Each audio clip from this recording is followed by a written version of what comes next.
Roy Dragon, and welcome to today's stream. We'll be getting started in just a moment, hopefully.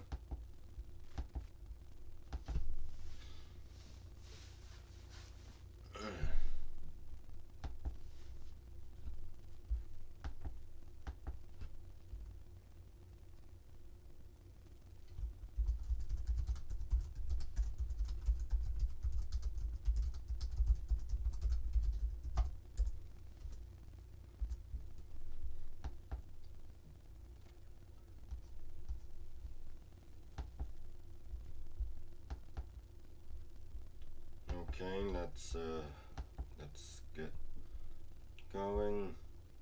Let's see here. What the hell was that?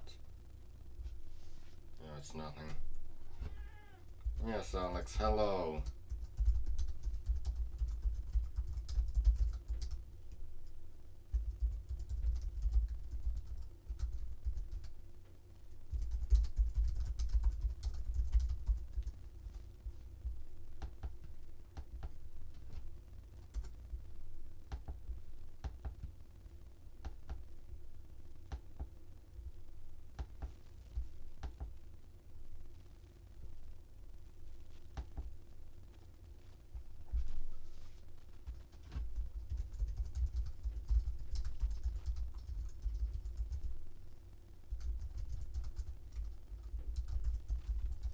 So, how's everyone doing?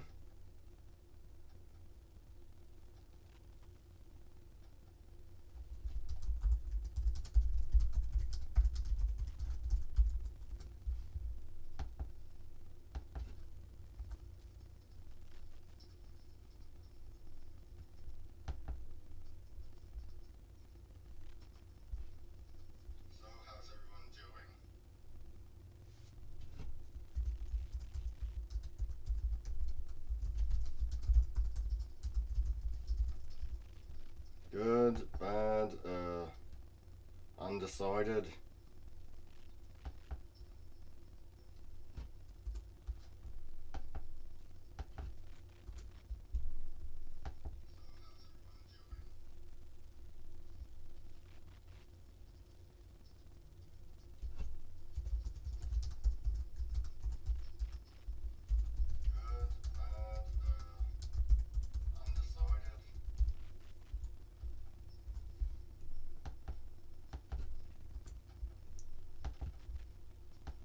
Anyway, let's get started. Oh, son of a bitch, just hold on a moment.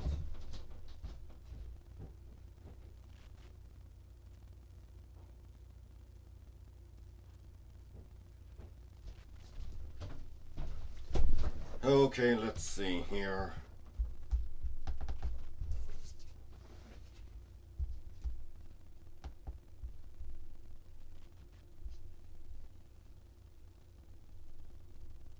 There we are. Yes, sirree, Bob, there we are.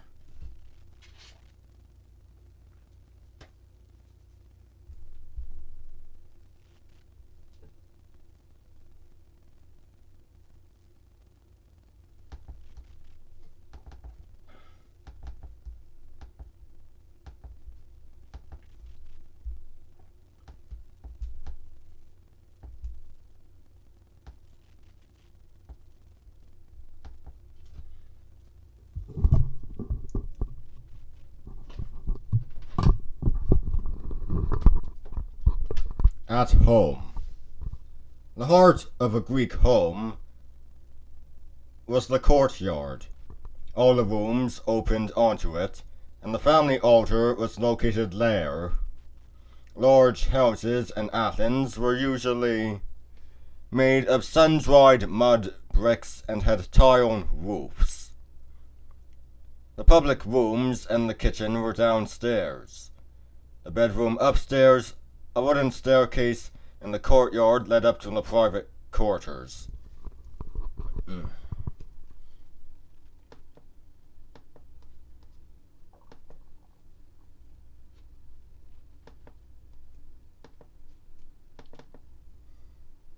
I need to shave.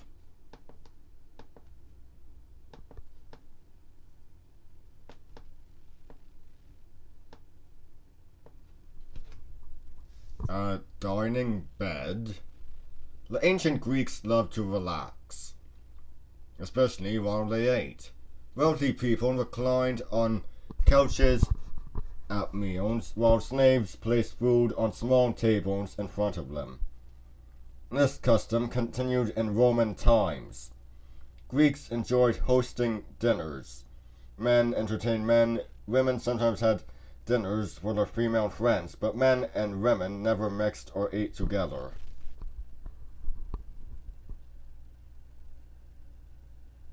Pass the octopus, please. The Greeks didn't have forks, so everyone ate with their fingers. When a plate with something tasty like octopus came by, diners picked what they wanted.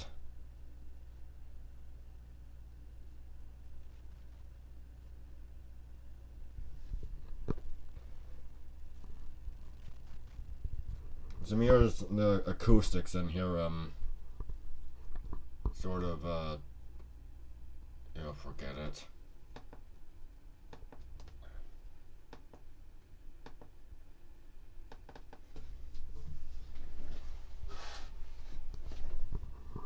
Woman's work. Oh, son of a... There we go. There we go. Woman's work. Most women in Greece weren't allowed to go out in public except to fetch water or to visit another woman's house.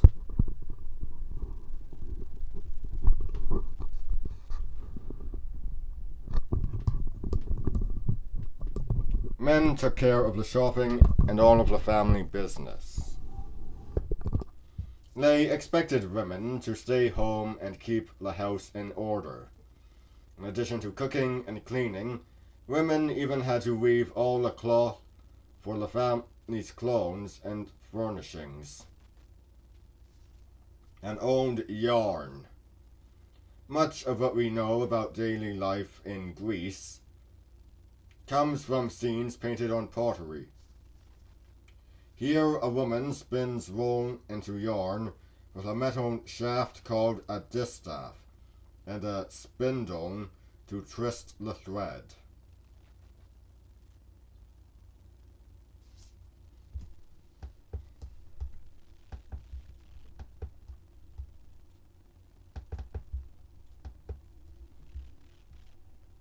Here a woman spins... Oh yeah, it's definitely this room. It's definitely the acoustics of this room that's causing that sound.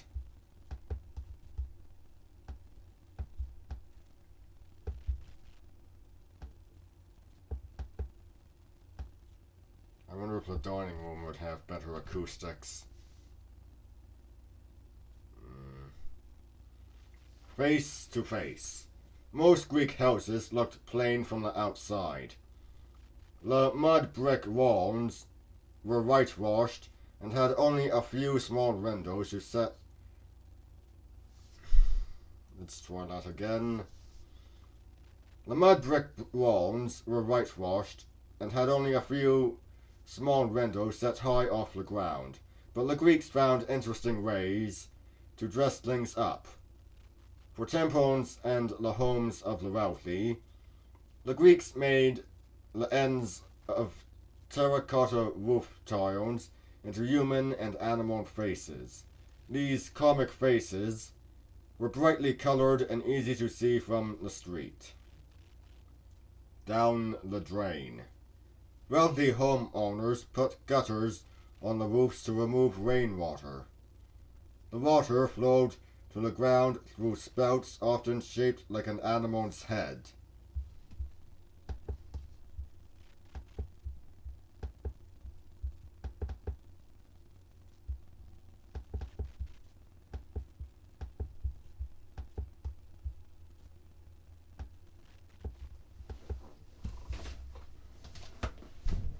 Slaving away. Many Greek families owned slaves for household chores, such as cooking and cleaning. In the country, slaves were essential. They worked in the mines and grew the crops. Wealthy families had slaves to teach their children and supervise their schoolwork.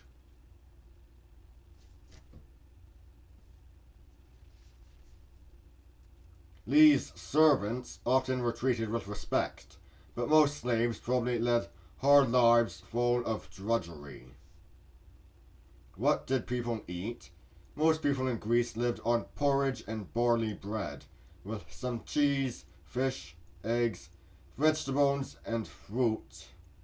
People who were wealthy enough to have slaves had a more varied diet, including more meat and fish.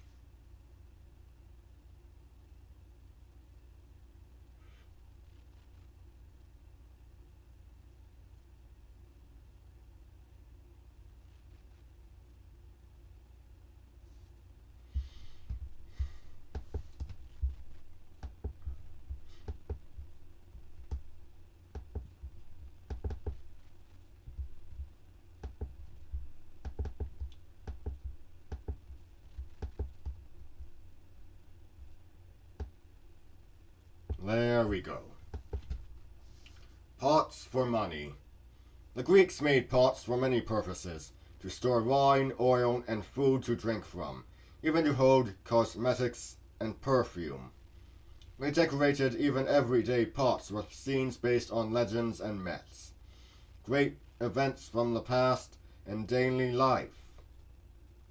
Other countries greatly admired the fine Greek pottery. Greek merchants often swapped vases for grain, metal, and other things the Greeks needed at home. Well-traveled pots. The Egyptians, the Etruscans, and other people eagerly bought Greek pottery. Archaeologists have found Greek vases and tombs all over the Mediterranean, proving how far Greek merchandise traveled. And I suppose today it would be Chinese, considering how much is made in China.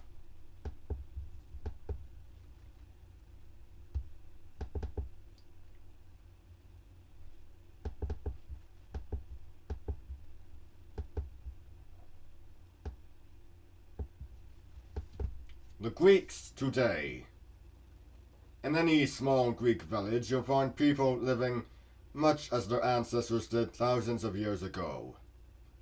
Just like many people today, the ancient Greeks lived in plain, whitewashed houses and famed... Just like many people today, the ancient Greeks lived in plain, whitewashed houses and farmed with simple tools. And although the ancient Greeks weren't Christians, religion was just as important in the old days as it is for Greeks today. Click the play button to see a story about life in a Greek village. Yeah, hold on just one moment here.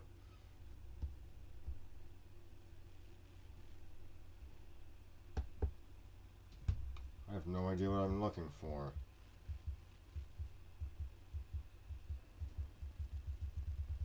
I suppose mod Greek is what I'm looking for. Don't play just yet.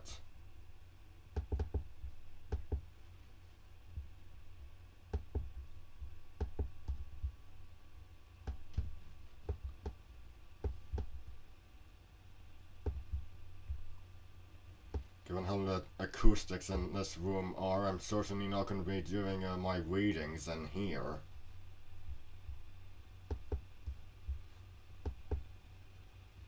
This village on the Aegean island of Santorini looks like many other small towns in Greece. The past and present often live side by side. In fact, you can say these villagers are surrounded by reminders of an ancient civilization. Today, life in the village still travels at a relaxed pace.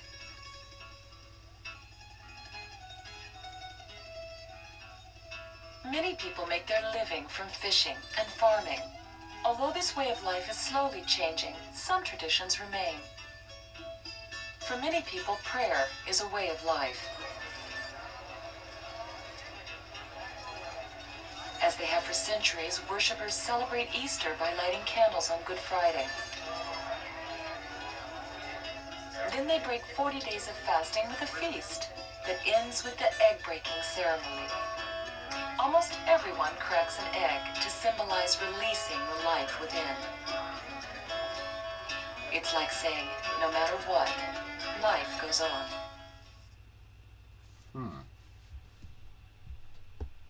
Yes, indeed.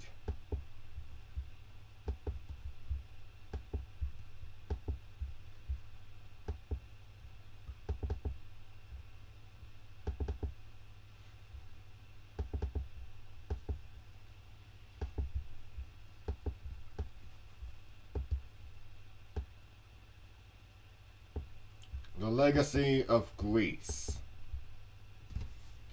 What do atoms, the Olympic Games, and the Lincoln Memorial have in common? Each has its roots in ancient Greece. Long before Einstein, the Greeks developed theories about mathematics, matter, and motion. Thousands of years before the American or French Revolution, the Greeks of Athens practiced democracy. Even today, through their language, literature, architecture,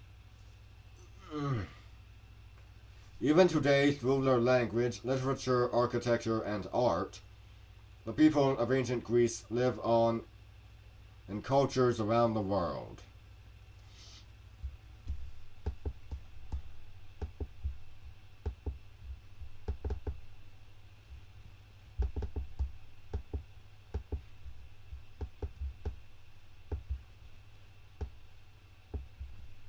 Art and architecture.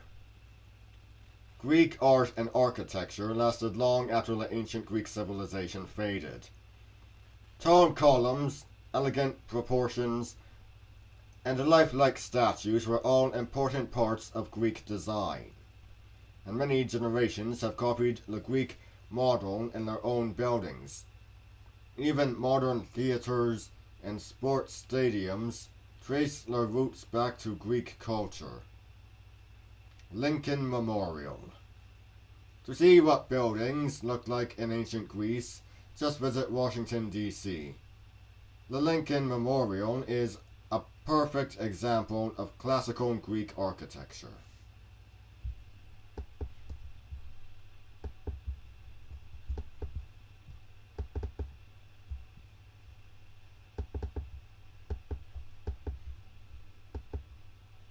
The first stage. The dramas of the Greek playwrights Euripides, Aeschylus, and Sophocles still inspire people all over the world. Their tales of war, murder, revenge, and the gods are timeless stories that show the price of pride and the horror of war. The Greeks also had fun at the theatre. The comedies of Aristophanes poked fun at government officials, philosophers, and the gods. First playwright. Sophocles' famous tragedy, Antigone, tells the story of a woman who defies her uncle in order to follow a higher law, even though her disobedience means she must die. Click the button to hear part of the story. Sure, we'll give that a try. Give me a moment. No,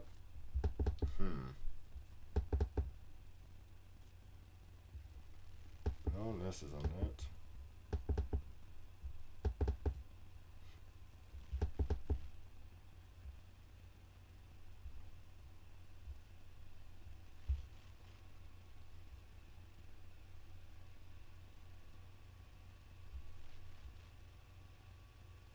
Let's see, is it this one? No, wait.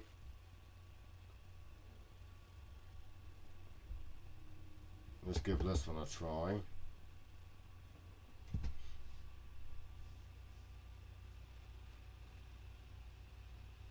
Tragedy, comedy, drama. These are all words from ancient Greece, where the traditions of Western theater were born. The style of drama has changed a lot since ancient times, but when you watch a play today, You're seeing an ancient Greek art come alive. Well, that wasn't it. Okay, let's see here. Maybe it's this one.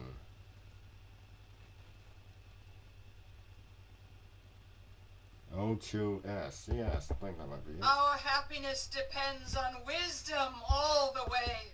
The gods must have their due.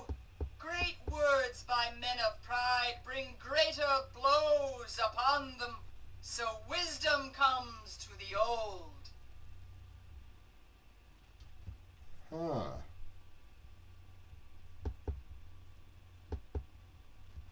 Son of a bitch. Okay, let's...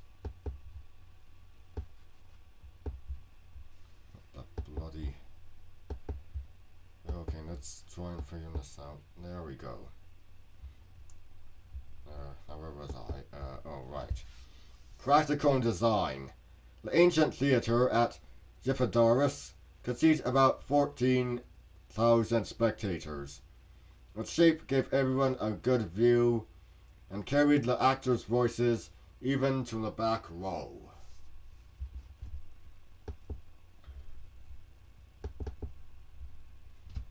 Sports. To the Greeks, sports were more than athletic contests. They believed sports honored the gods and trained men for warfare. Almost every town held competitions, but the most important games took place every 4 years at Olympia to honor the god Zeus. Athletes tested their skills in discus throwing, javelin tossing, running, and many other events that are still part of the modern Olympic Games. Eternal Flame. In Athens, runners carried torches in nighttime relay races. The winning team lit fires on the altars to Zeus and Athena.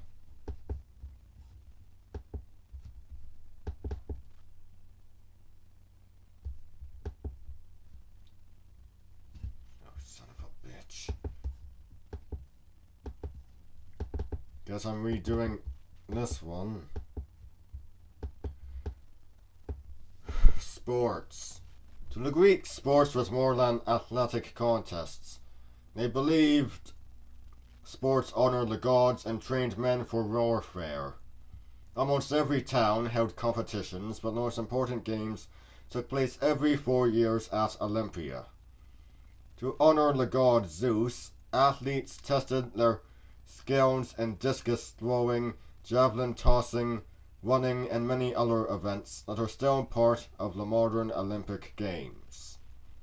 Eternal Flame. In Athens, runners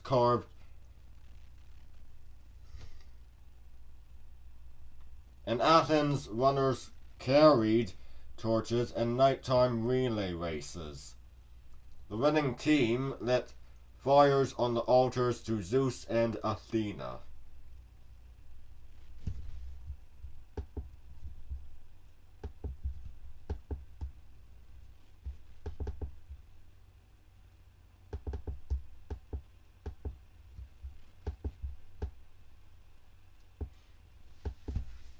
Space and science. Physics, astronomy, biology, all of these sciences were born in ancient Greece. Many modern scientific terms come from the Greek language because Greek philosophers were the first to use strict logic and keen observation to explain and describe how the world works. They didn't always find what we now consider the right answers, but were the first people to look beyond the gods to explain how nature works. Studying the stars. Greek astronomers measured distances from the sun and moon, predicted the movements of the planets, and studied eclipses. Building blocks. A Greek named Nucipus was the first person to figure out that everything was made of tiny particles. Leucippus and another philosopher, Democritus,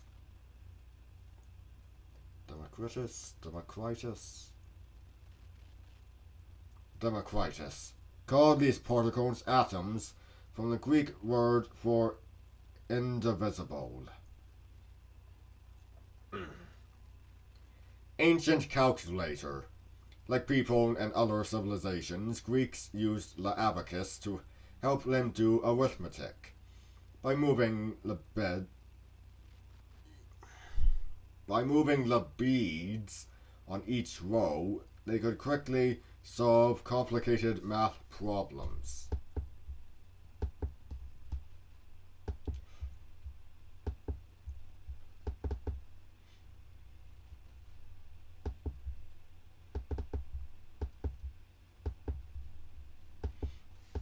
Ideas that live on.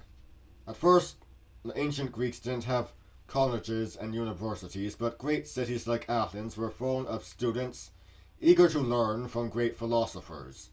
Teachers traveled around instructing young men in rhetoric, a course that involved the arts of debate and public speaking. Later, Plato, Aristotle, and other teachers started permanent schools called academics for the first time. Students attended classes in lecture halls and studied in libraries.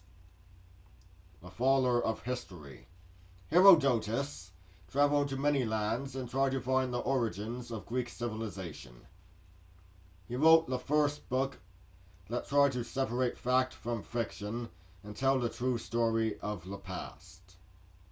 Academic tribute.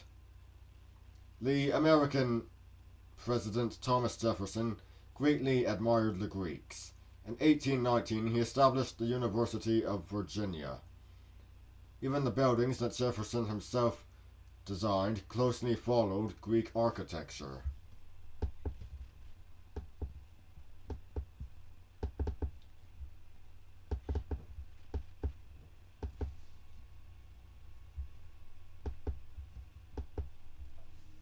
Wordplay. Greek words are the building blocks for many modern languages, especially English. For example, the word democracy comes from the word demos, which means people, and kratia, which means ruler. Victory lap. In 490 BC, the Greeks won a crucial battle at a place called Marathon. A messenger ran non-stop from Marathon to Athens, a distance of 41.9 kilometers, with news of the great victory. Today, that same distance is used in the Olympic marathon and other running competitions. Tomb for a king. King Mausolus.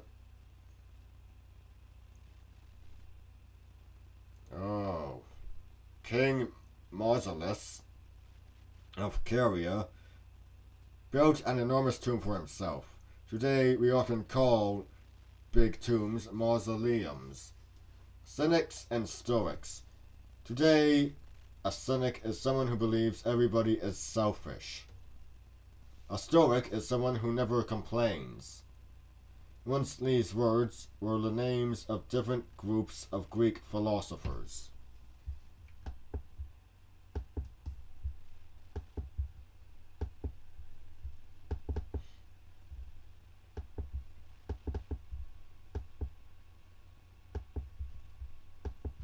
Just hold on one moment.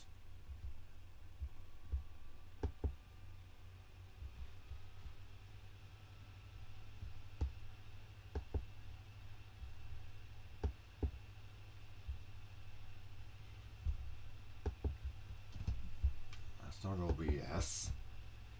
Captured in stone. Many ancient Greeks built great statues to honor their kings and gods. But these awesome monuments were usually stiff and formal. Until Greek artists learned to make marble seem to come alive. So great were their accomplishments that First Roman and later other artists copied the Greek style for thousands of years, but no one ever surpassed the skill of the artists who created the Hellenistic masterpieces. The Dying Gaul. To many Greeks, the man shown in this sculpture was just a barbarian, but the artist showed his suffering in such agonizing detail that even the most hard-hearted person must have pitied the victim. Long ago, bright paint for blood made the sculpture even more dramatic. Michelangelo's David. One of history's great sculptors, the Italian artist Michelangelo followed the Greek model when he began work on his famous sculpture in 1501.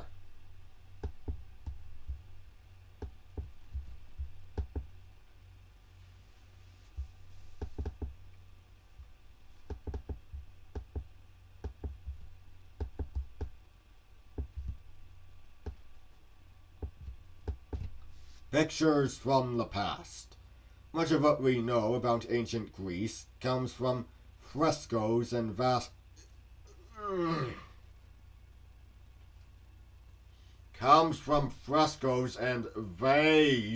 paintings that have survived for centuries. The paintings tell great stories about the gods and heroes, but they also show many scenes from everyday life. Farming, cooking, celebrating and fighting. This vase, for example, shows us how a Greek soldier looked as he went off to battle. Yesterday and today. Greek pottery is still prized around the world. Modern artists create and decorate pottery using the same methods, designs, and designs perfected by the ancient Greeks.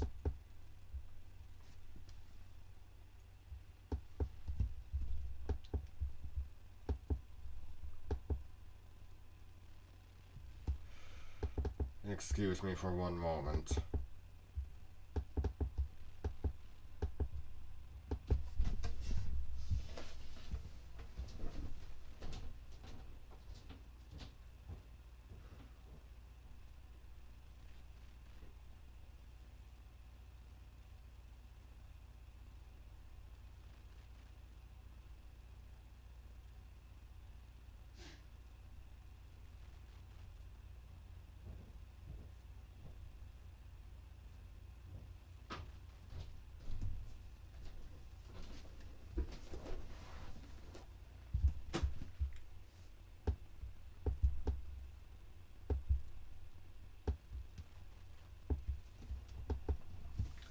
The Lost Land of Atlantis.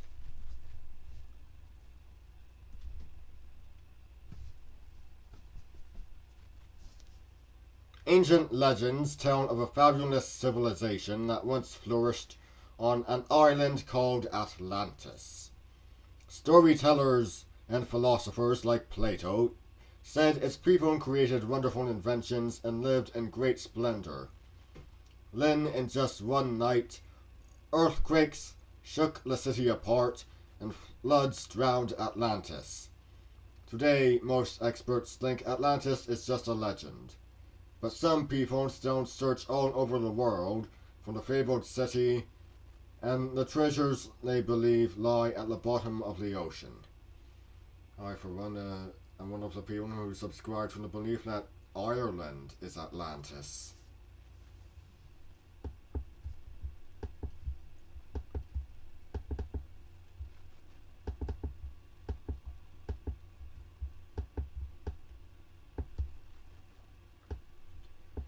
Recent discoveries.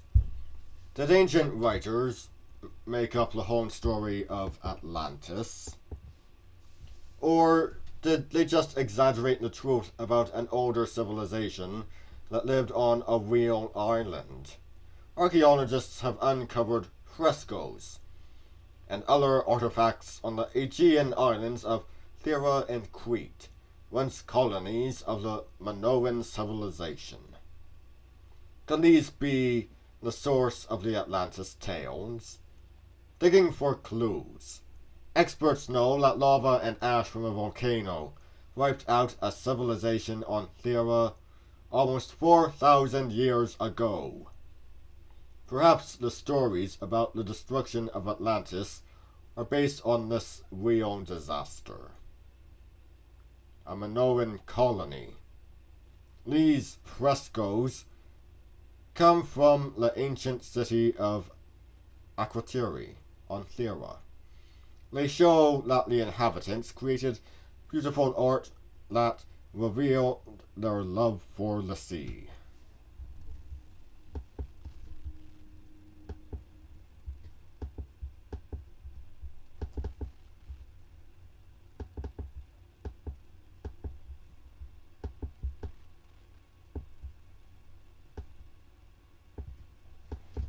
Fact or fantasy? The ancient philosophers... Jeez. Oh, son of a bitch, that's tall.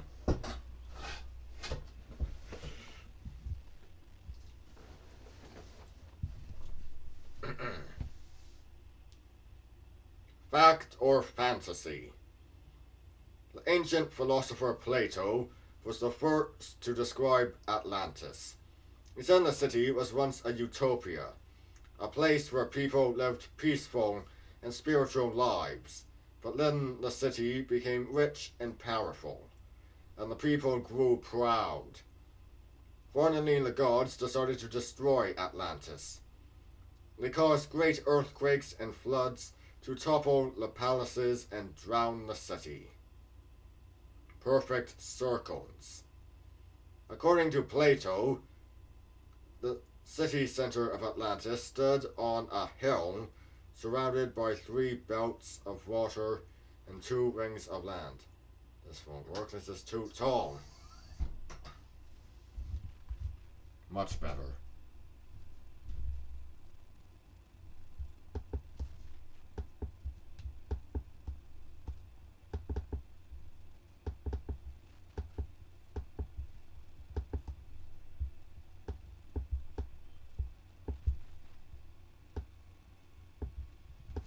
The Trojan Connection. Almost 3,000 years ago, a Greek poet named Homer composed 2 epic poems, the Iliad and the Odyssey. They described a great war between the Greeks and Trojans until the late 1800s. Most people thought the poems were just exciting stories. Then, after a lifetime of searching, Heinrich Schliemann realized his boyhood dream and discovered the ruins of the ancient city of Troy. Sneak attack. The most famous story from the Trojan War tells how Greek soldiers hid inside a huge wooden horse. When the Trojans brought it inside the walls of the city, the Greeks opened the gate and captured Troy. No one knows if things really happened that way, but a modern replica of the legendary wooden horse stands near the ruins of the ancient city today.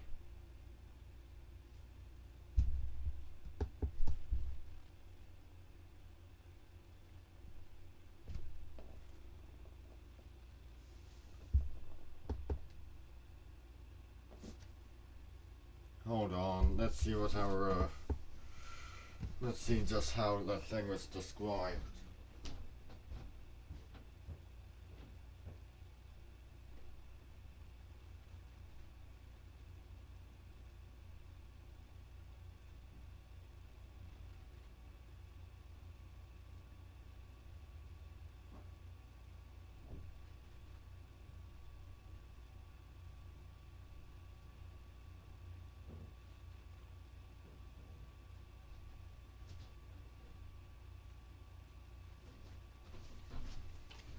Okay, let's see here.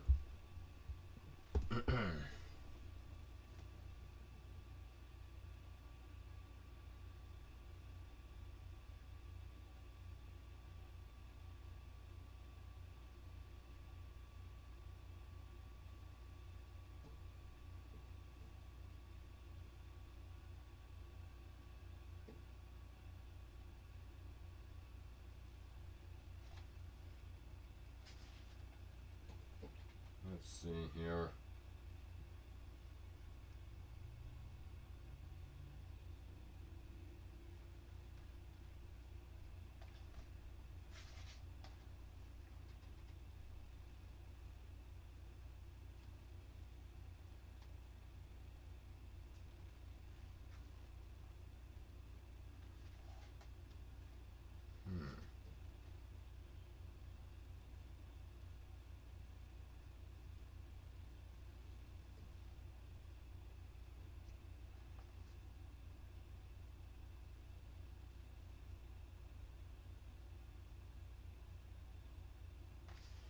Okay, here we go. Here's some description. First, he made the hollow body of the horse in size like a curved ship, and he fitted a neck to the front of it with a purple fringed mane sprinkled with gold. There was no purple fringed mane circled with gold there. The mane fell below the cunningly fashioned head, which had eyes of blood-red amethyst, surrounded with gems of sea green beryl. That's another thing missing. In the mouth he set rows of jagged white teeth, and a golden bit with a jeweled bridle. Also missing. And he made secret air holes in the nostrils, and the wide mouth, and the high pricked ears.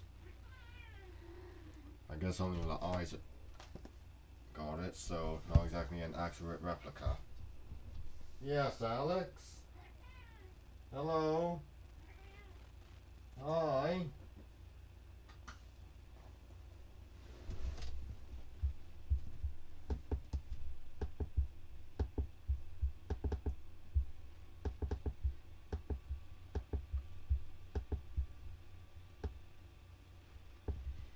City of the Gods. According to Plato, Poseidon, the god of the sea, created Atlantis and gave it to his 10 sons. Today, no one believes that part of the story, but Plato described Atlantis in great detail, and many people think he could not have made up the whole story. They say he must have heard or read accounts handed down from people who had actually seen Atlantis, which supposedly flourished 9,000 years before Greek civilization reached its peak.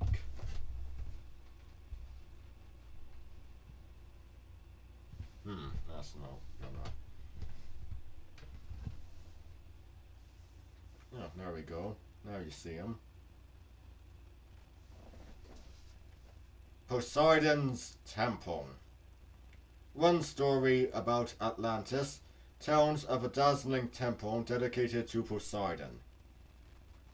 The temple rose from the heart of the city and was surrounded by walls of gold. Well, a story like that would certainly attract every treasure hunter, now wouldn't it?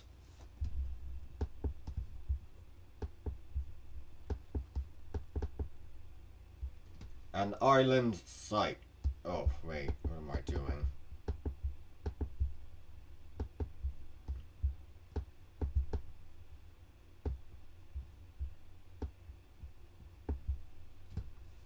An island site.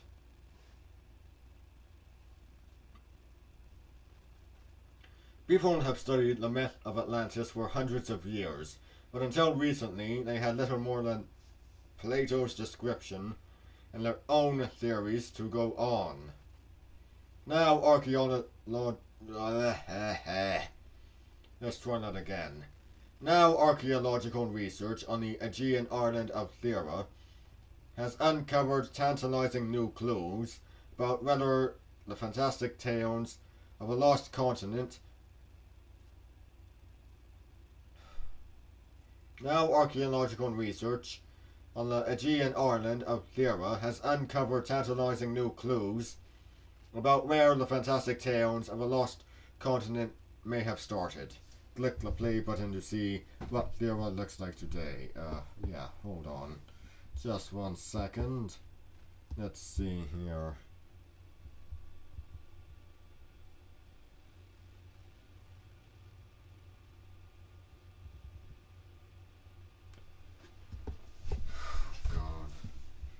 Which one is it?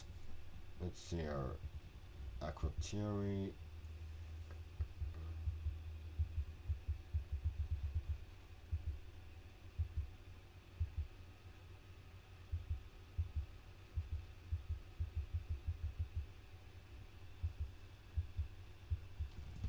I have no idea which one I'm supposed to be clicking on.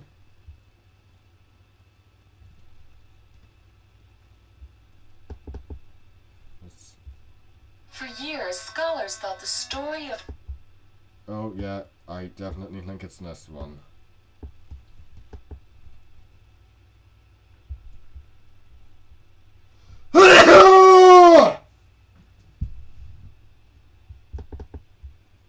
I'm fine. Don't anybody panic. Don't anybody panic. I'm fine.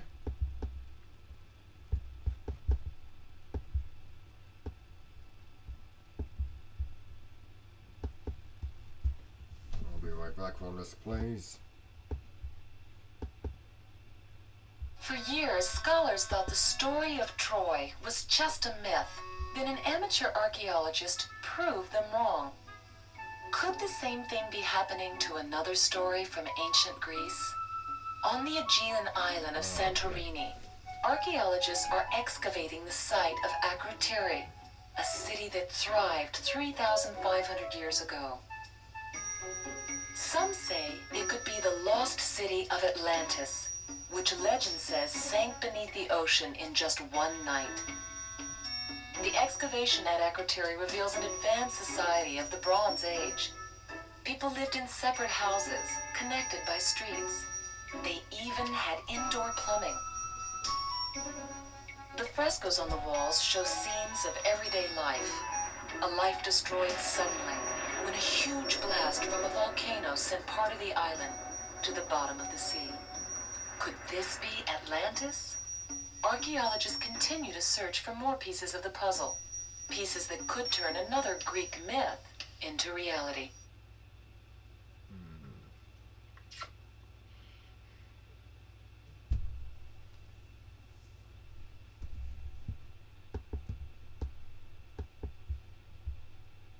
Well, carrying on.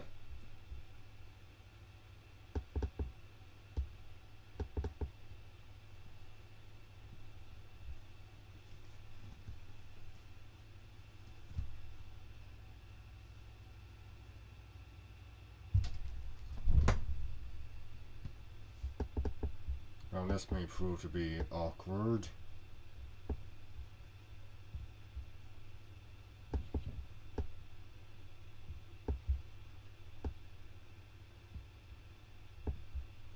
Market day in Athens. In ancient Greece, most people shopped in the agora, or open-air marketplace. They could buy food, a new pair of sandals, even a slave to do household chores.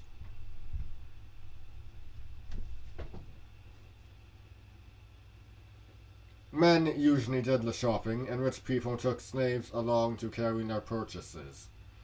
The agora was almost much more than just a market. People gathered there to argue with philosophers, hold political debates and elections, or have a drink at a taverna. Oh, so that's where the word tavern comes from.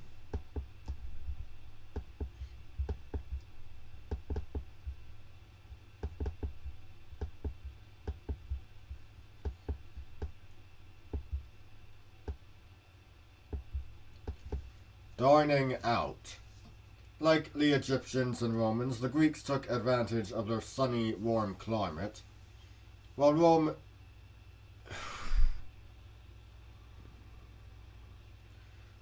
women stayed at home and took care of the children and household chores, men gathered almost every day at the town marketplace. Here they met their friends, had a meal and a drink. Here they met their friends, had a meal, and drank a cup or two of wine. Clever container. This vase, made in the shape of a sphinx, was both useful and beautiful. Wine poured in at the top, mixed with air before it drained through the bottom into a smaller cup. Letting the strong wine breathe like this made it taste much better. A toast to tradition. Modern Greeks still go to the local taverna for a light meal and companionship.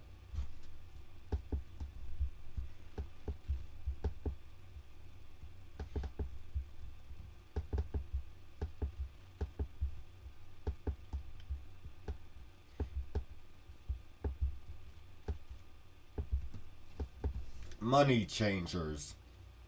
In ancient Greece, every town had its own coins.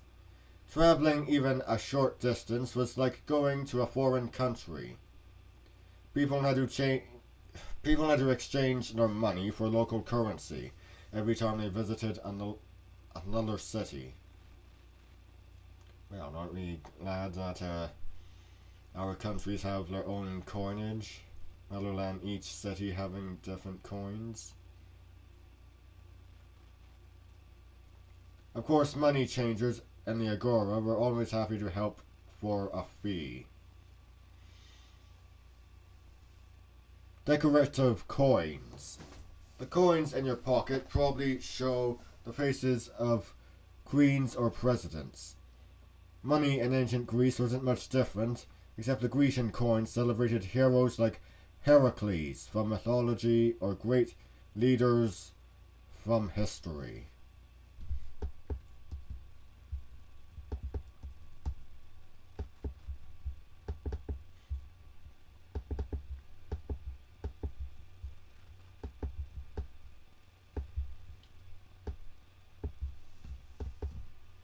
Oil for washing. Would you take a bath in olive oil? Well, in a way, the ancient Greeks did. In fact, they found all kinds of ways to use olive oil. People not only cooked with oil, but also used it as fuel for lamps, and even bathed with it. They rubbed the oil all over their skin and then scraped it off, taking the dirt with it.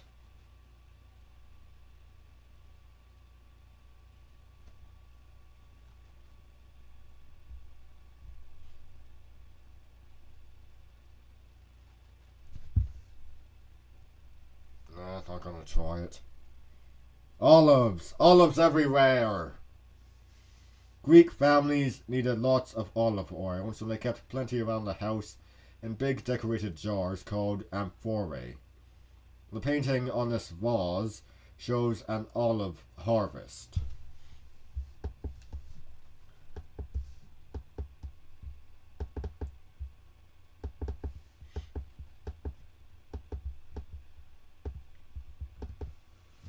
Butcher shop. Pork, chicken, goat, and lamb. These popular meats were usually available at the local butcher shop in the Agora. It must have tempted many shoppers, but only the wealthy could afford to buy such delicacies. Most people had to settle for less expensive fish, eggs, vegetables, and fruit. Ancient eggs. Archaeologists found these eggs sealed in a 2,000-year-old Greek tomb. Everyone ate eggs in ancient Greece, but why were they left in a tomb? Perhaps eggs symbolized life after death to the ancient Greeks.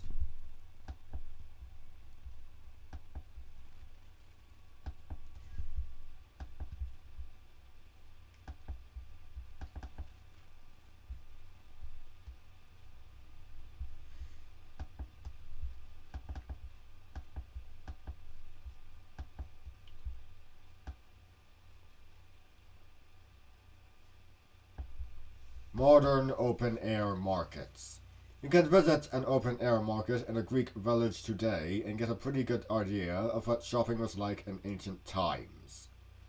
Farmers still sell fresh fruit and vegetables, and you can buy handicrafts like pottery and baskets. The townspeople still gather at the taverna for a light meal and a glass of wine. Egyptian market. Open-air markets are common in many countries.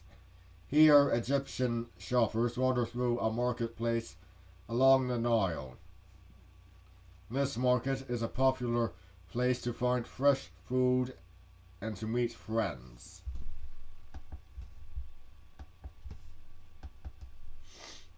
Oh, Lord.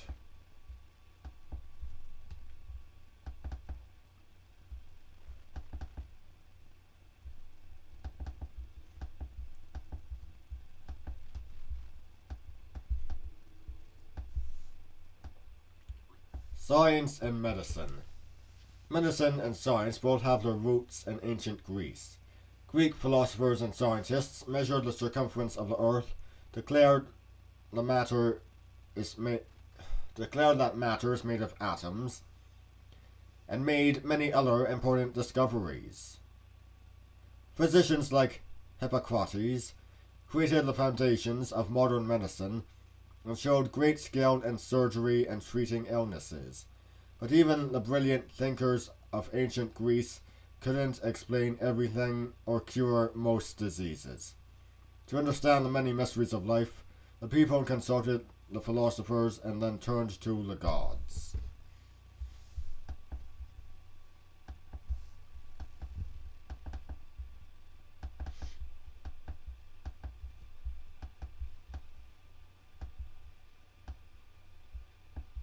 Giving thanks. The Greeks believed that Apollo and Artemis could shoot arrows that made people sick, but also believed that Apollo had taught the art of healing to the god Asclepius. So grateful people who had been cured of diseases often left tokens at Asclepius' temple. The tokens were shaped like part of the body that the god had restored. Archaeologists have found many models of ears and legs in ancient temples. A modern tradition. Many people still offer thanks to the gods, but today they leave the tokens at churches, not at Asclepius' temple.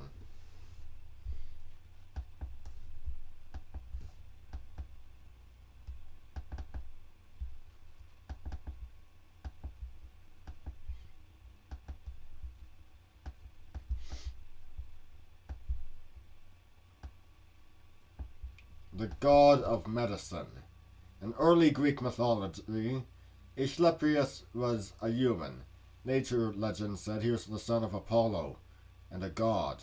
Whatever story they believed, when people were ill, they visited one of the many temples of Asclepius. After sacrificing an animal, usually a rooster, and purifying themselves, they slept in the temple, hoping that Asclepius would appear as they dreamed and reveal the cure for their illness.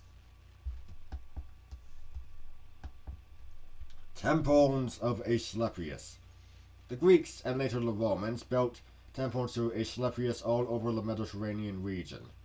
Snakes were sacred to the Greeks, and they kept serpents in each temple dedicated to the healing god.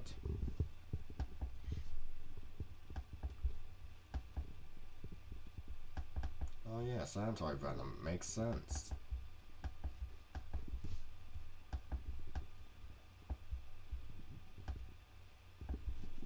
Famous physician.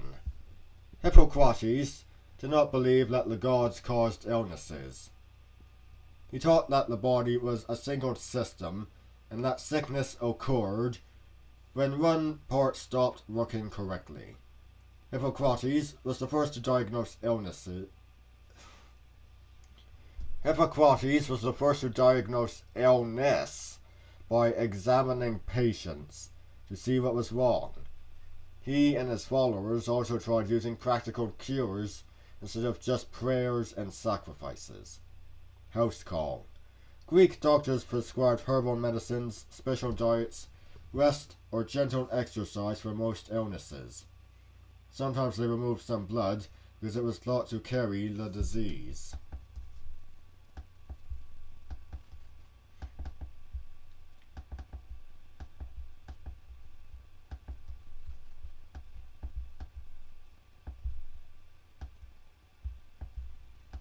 Greek surgery.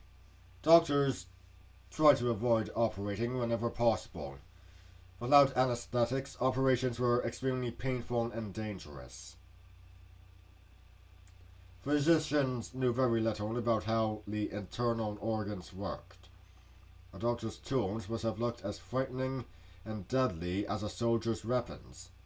Even if patients survived the surgery, they often died later of infections or loss of blood. A painful operation. Surgery probably hadn't changed much by Roman times. This wall painting, discovered at Pompeii, shows a doctor using forceps to remove an arrowhead from a soldier's thigh.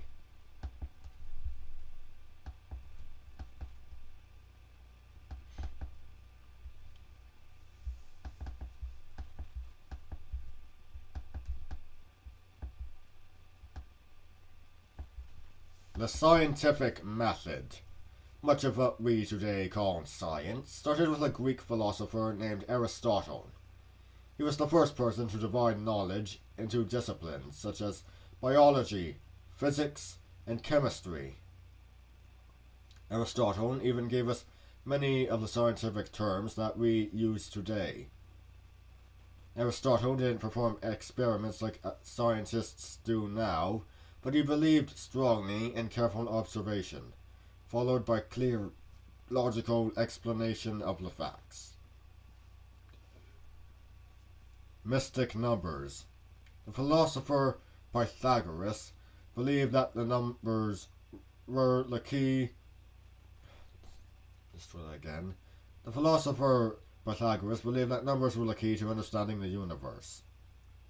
He is best known for working out some basic rules of mathematics, such as the relationship between the sides of a right triangle.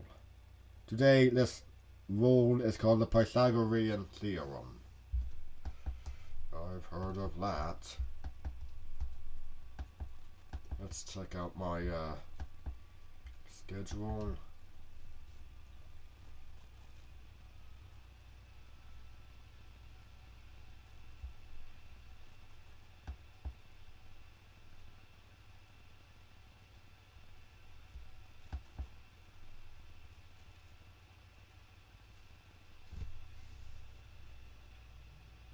We're fine, we can go a bit longer.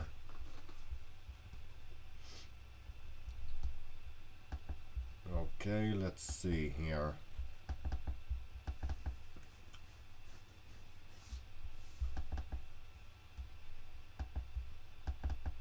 Actually, I think I might just go below my nose. Holy mackerel, this is a big one.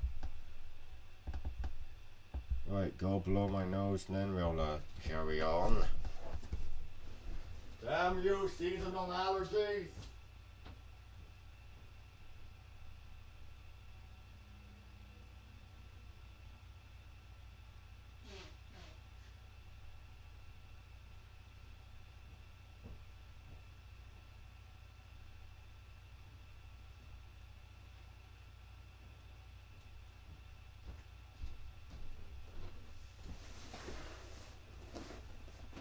The Minoan world. 4,000 years ago, a unique civilization flourished on the island of Crete. Today we call the farmers, sailors, and artisans who live there Minoans, after the legendary king Minos. Ancient legends say the island was a place of many mysteries. The most famous story tells of a beast called the Minotaur. This creature, half man, half bull, lived in a vast maze beneath Minos' palace, and 8 boys and girls sent to the king as tribute from Athens.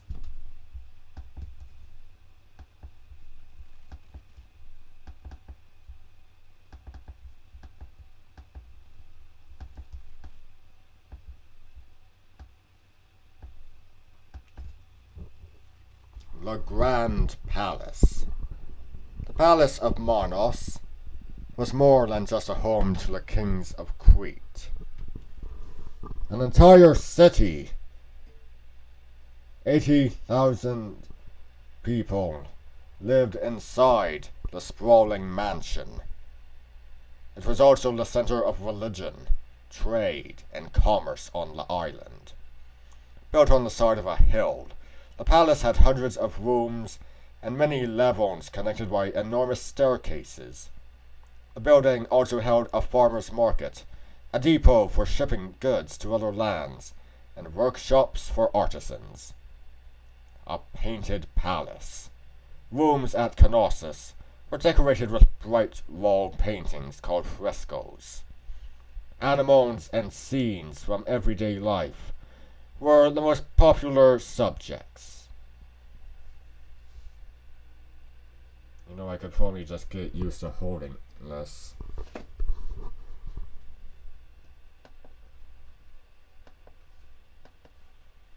Setting my rocking chair and just hold this.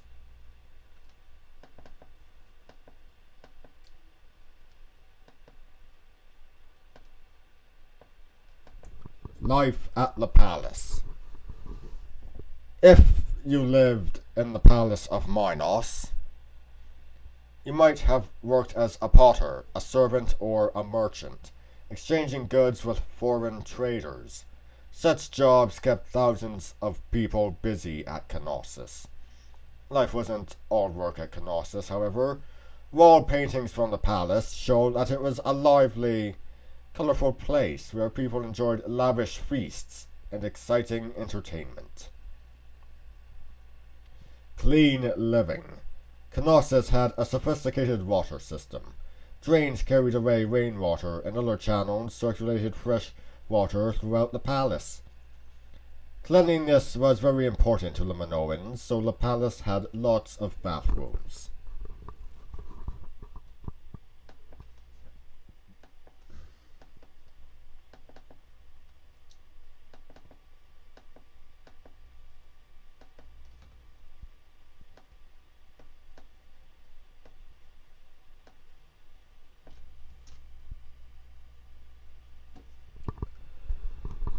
The Sacred Bowl. Bones were sacred on Crete, but the Minoans didn't sacrifice the animals to the gods. To honor their gods, young people risked their lives by grabbing the horns of a charging bull and turning a somersault over its back. The Minoans honored the acrobats who performed and survived this ritual. I wonder how many of them survived. A great sacrifice. Bones were important to Bones were important in many other cultures. To please their gods, the ancient Egyptians sometimes sacrificed bones that had been carefully bathed and decorated. But other breeds of bull were never killed. They lived in special temples and were tended by priests.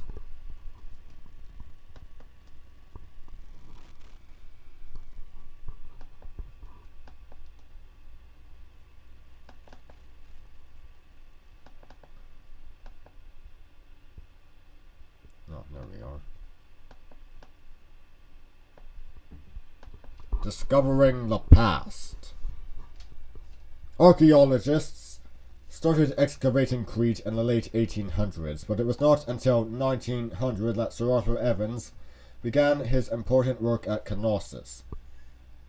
He pieced together clues that told him a great civilization had flourished on Crete. For 25 years, Evans dug through the rubble, reconstructing how the ancient Minoans had lived. A mysterious end. Evans' work showed that the Minoan civilization flourished during the Bronze Age. For 500 years, the Minoans spread their art and culture throughout the Aegean, but for some reason unknown to us, the Minoans simply disappeared. However, traces of their culture continued to influence civilization on the Greek mainland for centuries, after the Minoans themselves had been forgotten.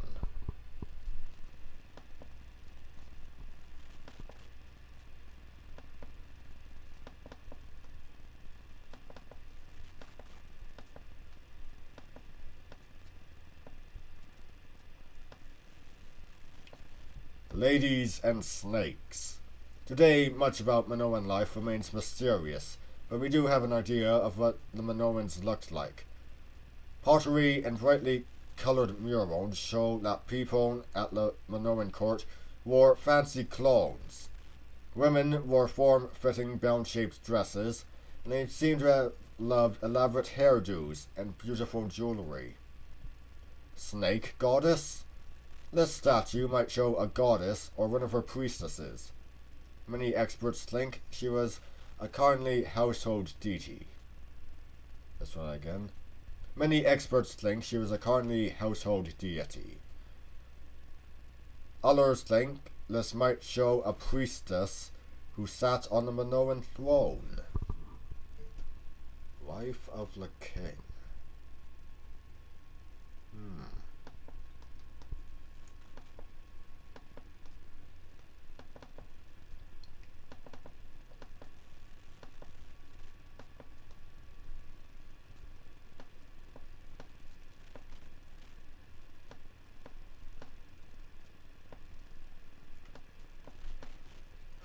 Give me a moment.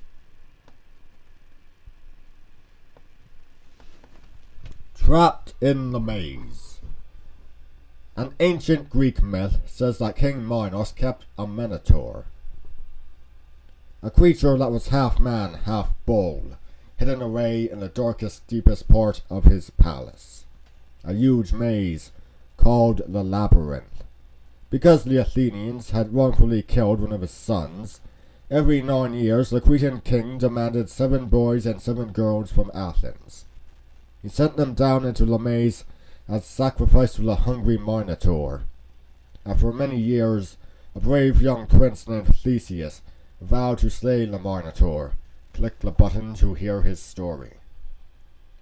Right, just one moment. Here.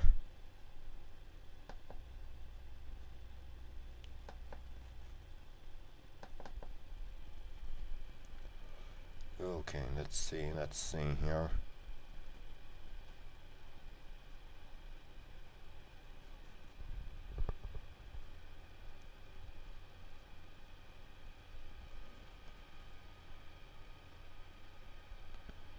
Okay, I think it might be less audio file. Let's see here. For many years, the grieving parents of Athens sent their children to a terrible death at the jaws of the Minotaur.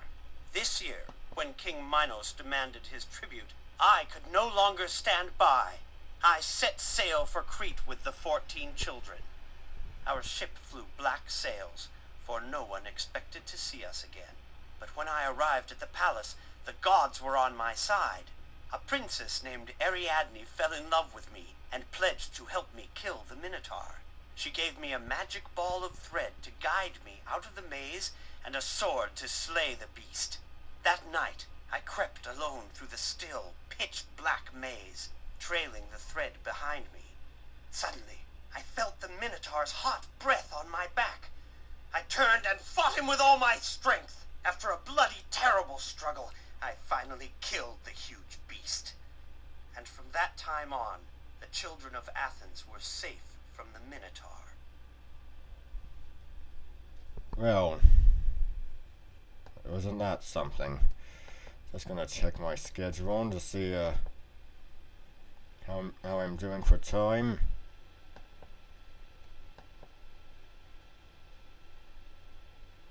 Oh, we're fine. We can keep going for a bit. No, not trash. I'll just close that, and that. And let's see here, what's in this section?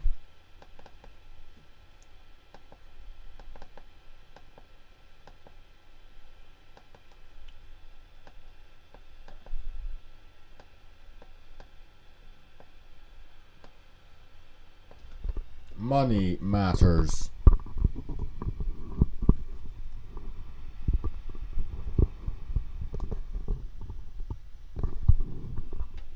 Greek armies and traders took Greek culture all around the ancient world. And with them, they took Greek money. Each city-state had its own coins, with a unique design, so today coins can tell archaeologists where Greek visitors were from. Symbols of the gods, great leaders and animals were the favorite designs on the coins. In fact, some designers were so popular that other countries used Greek coins for their own money. Even modern-day money can trace its ancestry back to the coins first used in ancient Greece.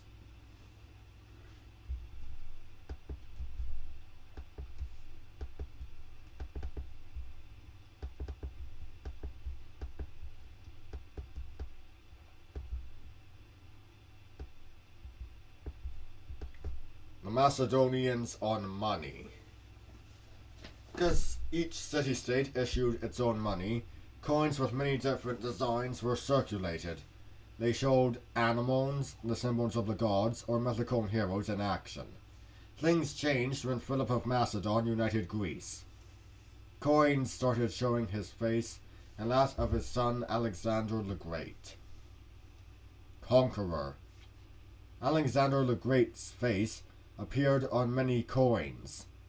Judging from the picture on this one, he must have been handsome.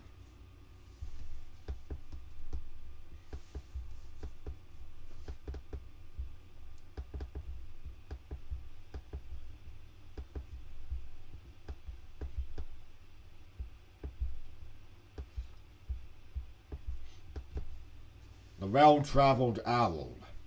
Athenian coins were decorated with pictures of an owl, the symbol of the goddess Athena. The Athenians traveled throughout the ancient world, colonizing and trading in Asia Minor and what is now called the Middle East. In the countries where Athenians traded, their coins were called little owls. The Greek coins became so popular that many countries issued their own money with similar designs. Turkey, Iran, Italy, Egypt. That's fascinating. Goddess of Wisdom. People in Athens believed they were protected by Athena, the goddess of wisdom. Like Zeus, she could wield thunderbolts in defense of a righteous cause. Her symbol was the owl. Well, I wouldn't think it was the crested partridge.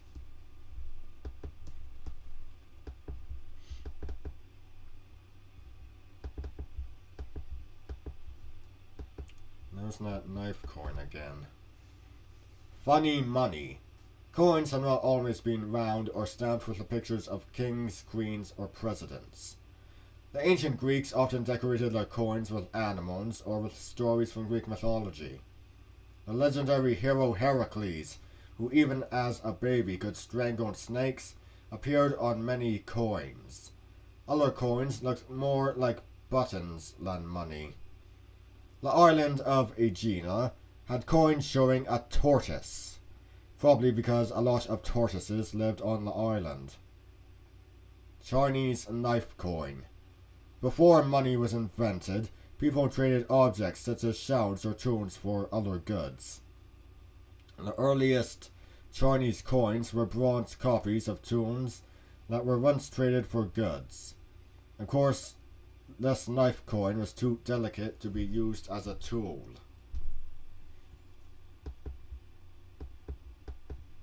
Just gonna check my schedule. No, we're still good. We've still got time.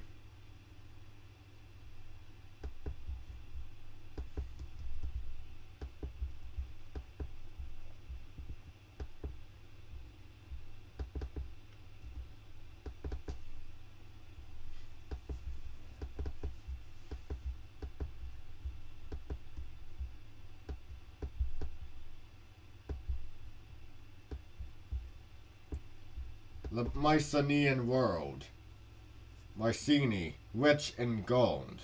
That's how Homer described the fortress capital of the people we now call the Mycenaeans.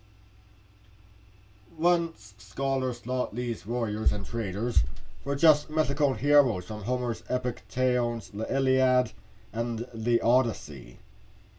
Today, golden treasures, thick-walled fortresses, and mysterious graves prove that the Mycenaeans weren't just figments of the blind poet's imagination.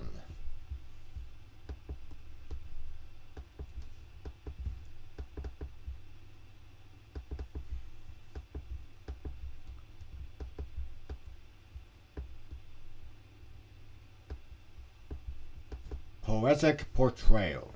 According to Homer, a Mycenaean king named Agamemnon led a Greek army that besieged Troy.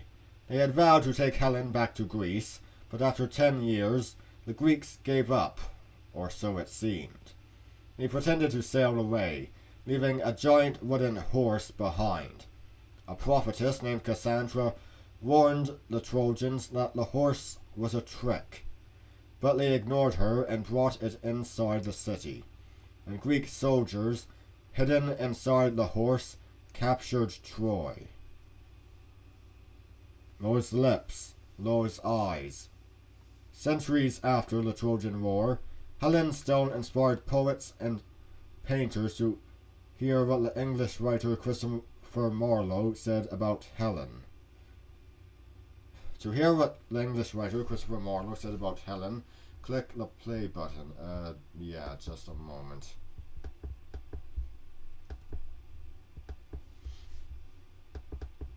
Whoops, that's not it.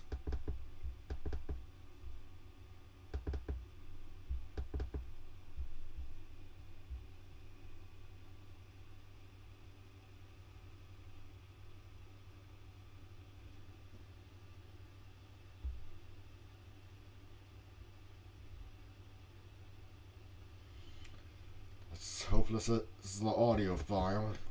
The warlike Mycenaeans weren't the first people to dominate the Mediterranean. Many centuries before Agamemnon's army set sail for Troy, another great civilization flourished on the island of Crete, and then mysteriously disappeared. That was not it.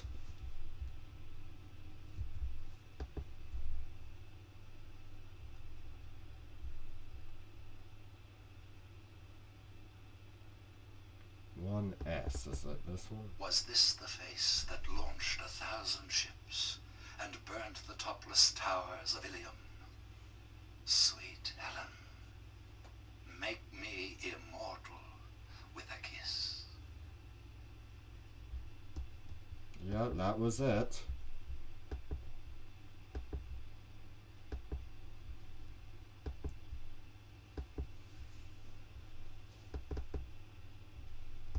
Whoops, hold on.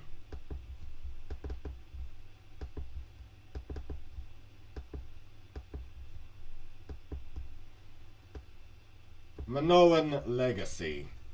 The Mycenaeans weren't the first Greek civilization in the area around Greece. The Minoans flourished centuries earlier on the island of Crete. They were busy sea traders. In fact, the Mycenaeans probably learned a lot from the Minoans. But the Minoans left a few mysteries behind. Even today, no one can read their writing. Some people even think the Minoans were the citizens of the lost continent of Atlantis. Glorious past. The Minoan and Mycenaean cultures existed during the Bronze Age. Although these civilizations lasted just a few hundred years, their legacy lived on in Greek mythology.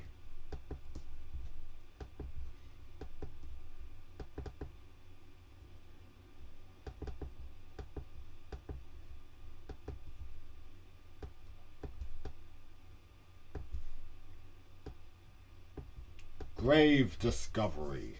Today, no one knows the identity of the man whose face haunts the golden death mask found at Mycenae.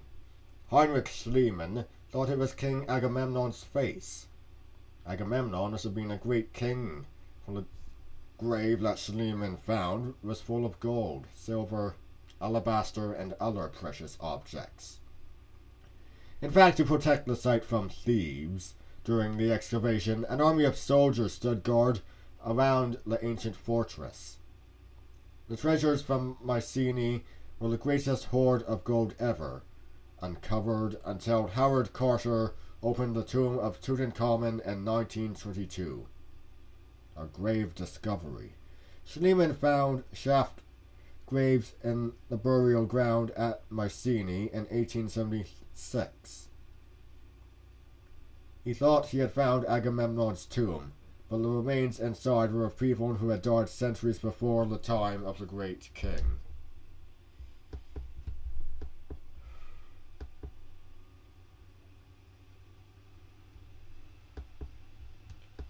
Still gonna keep on going.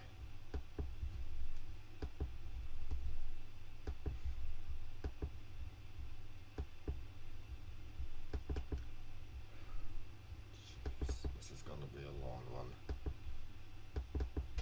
I'll be right back.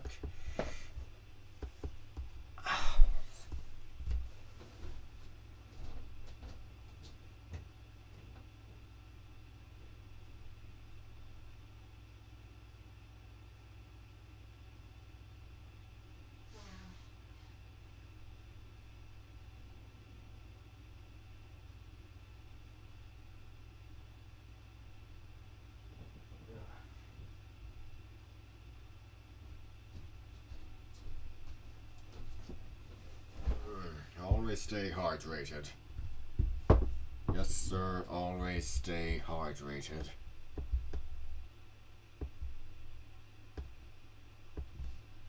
Oracles, omens, and offerings.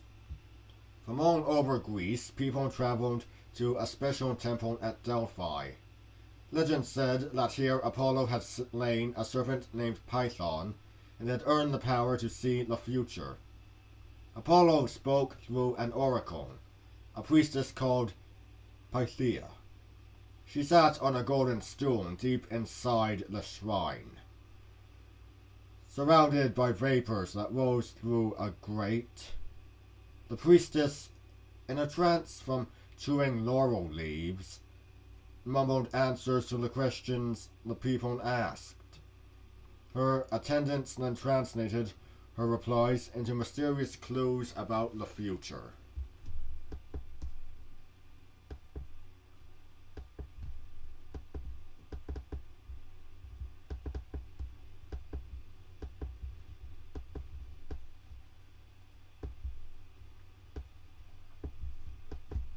Sport of the Gods.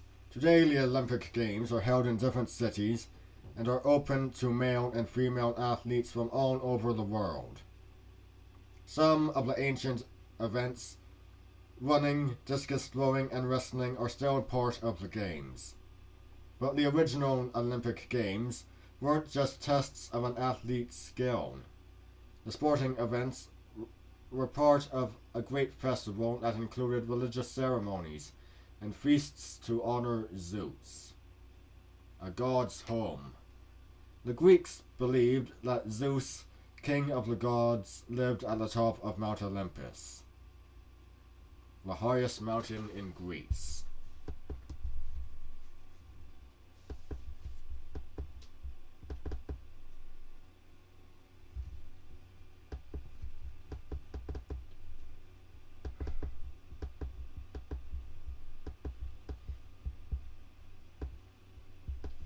The Oracle at Delphi.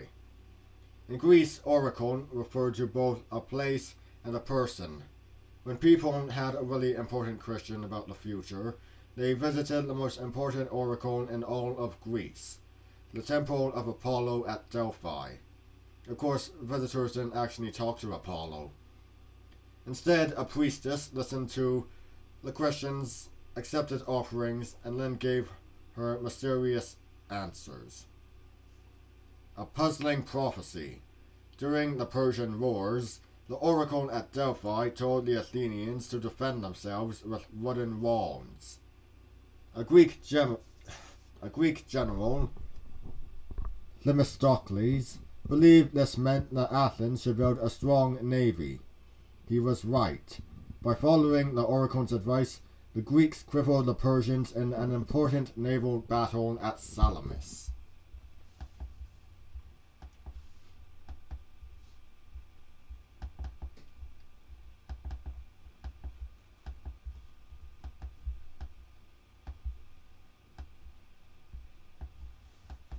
An offering of thanks. It didn't take much to keep the gods on your side. An offering of wine, cakes, or other food was often enough to show respect and give thanks to a god. Grateful people cured of an illness or injury often visited a shrine and left a model of the body part that had been cured. This marble relief of a leg was left in thanks to Asclepius, the god of medicine. Lend an ear. The ancient Egyptians also made offerings to their gods, but the ears on this prayer tablet weren't offered as thanks for curing an earache. They were supposed to help the god hear the prayer.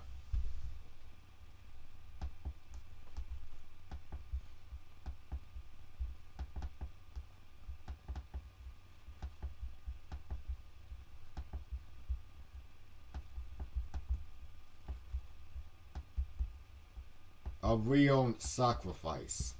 In ancient times, a bull or cow was a family's prized possession, as valuable as money itself.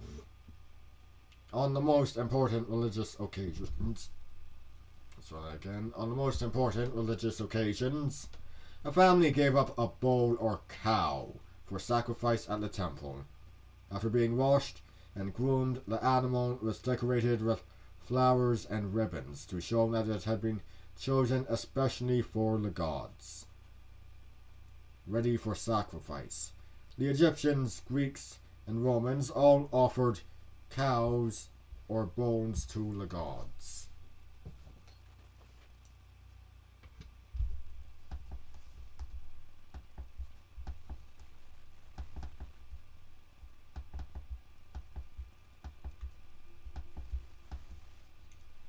Legendary answers. An oracle's answers weren't always what they seemed. King Croesus rejoiced when an oracle said that he would bring down a mighty empire. Confident that he was invincible, he attacked Persia. The oracle was right. An empire did collapse, but Croesus had misunderstood. He lost the war, and the empire he destroyed was his own. Oedipus at the oracle. Another famous misunderstanding happened when Oedipus asked an oracle about his future. To hear Oedipus's tale, click the button below and I'll just go looking for that. I'll go looking for that audio file now.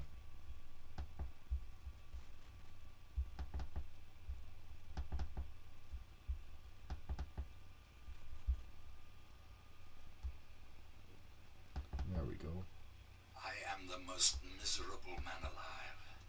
Once I knew the future and thought I could escape my fate.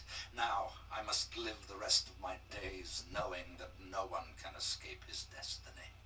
When I was young, the oracle at Delphi told me that I would kill my father and marry my mother. Desperate to avoid this terrible fate, I left the people who had raised me and went to another land. One day, in a fit of rage, I killed a man who turned out to be the Theban king. I took his throne and his queen. We lived happily together, until an old blind fortune-teller revealed that the oracle's horrible prophecy had come true. The king I had killed and the queen I had married were my real parents. Yeah, that is the thing. That fortune teller was the oracle Tiresias.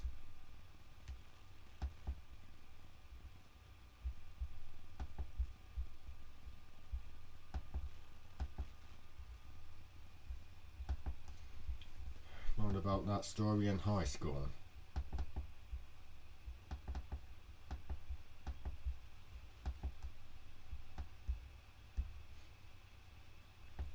The Fates. An ancient Greek myth said that each person's life was determined by the twists and turns in a piece of thread. 3 goddesses called the Fates controlled the future.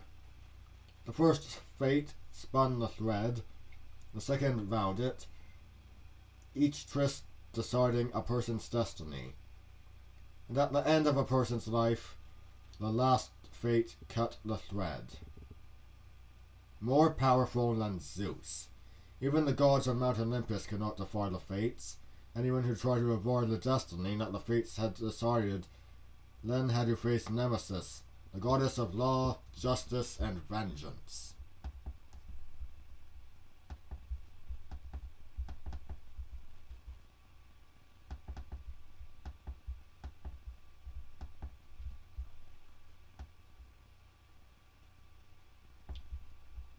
Reading the signs.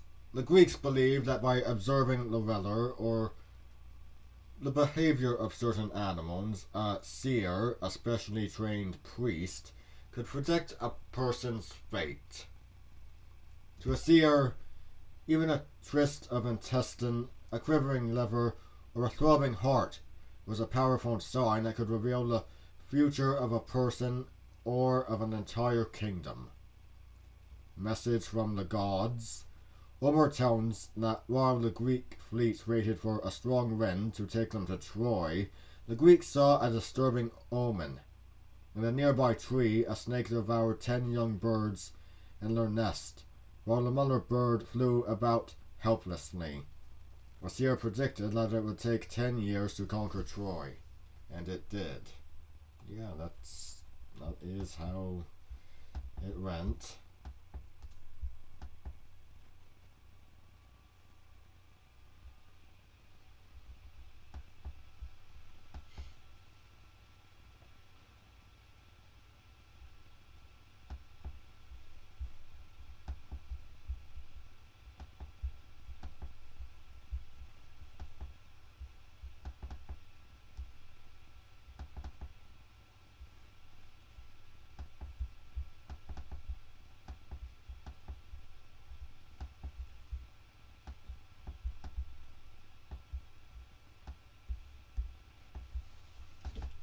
Power and politics in Athens. People who lived in Greece before the time of Alexander the Great didn't think of themselves as part of a single nation at all. They called themselves Athenians, Corinthians, or Spartans after the city-states where they lived.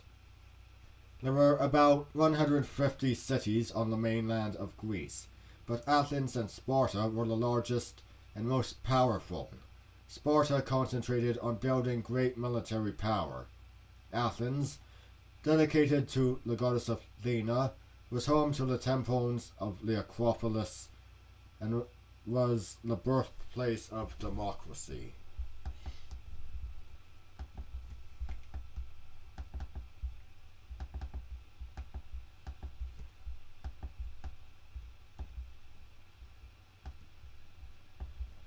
Free thinkers.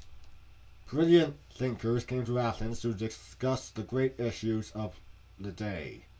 They argued about the ideas of Pythagoras, a mystic from Samos who was obsessed with numbers and music, and Socrates debated anyone who would meet him in the marketplace. But tolerance was limited, even in Athens.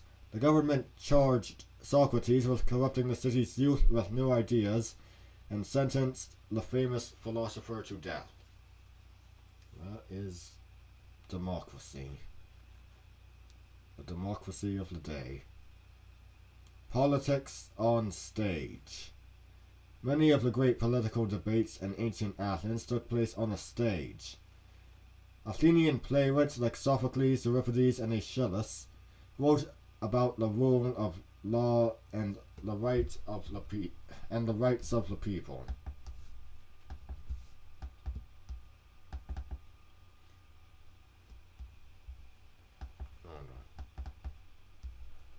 Okay, I skipped one.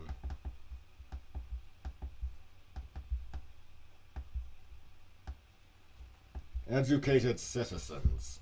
Athenians believed that a good education included reading, writing, and arithmetic, but students also had to learn to play musical instruments, dance, recite poetry, and develop athletic skills. Regular schooling ended when students turned 18. Those who wanted to continue their studies found philosophers like Socrates to teach them. The Academy. The philosopher Plato started the first academy. Aristotle and other teachers soon followed his example. Students at the academies practiced public speaking and discussed philosophy, politics, and science.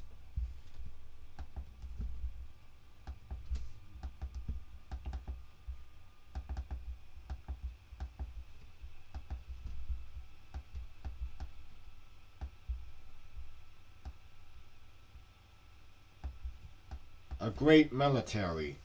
Every Athenian boy began military training early and then served in the military between the ages of 18 and 20. For most of his life, a citizen remained in the reserves and could be called up for service at the first threat of attack. As in other Greek cities, elite Athenian troops were called hoplites.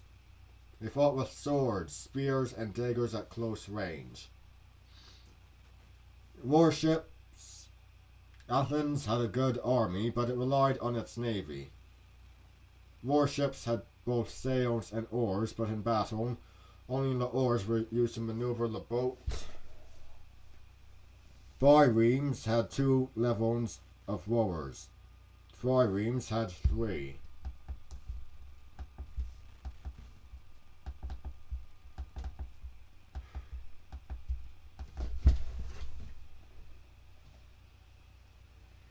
One moment, please.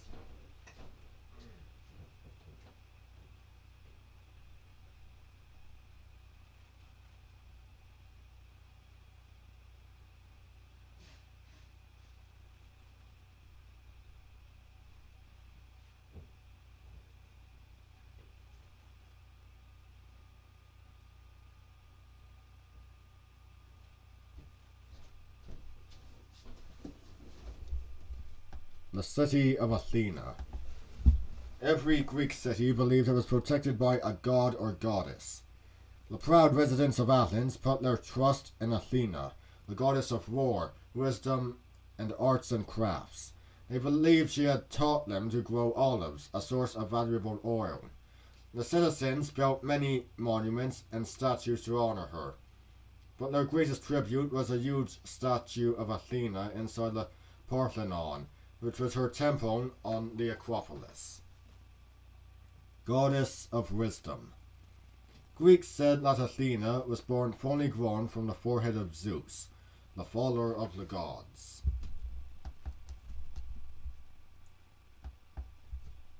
From the size of his head, they could probably fit a few other gods and 7 toaster ovens in there.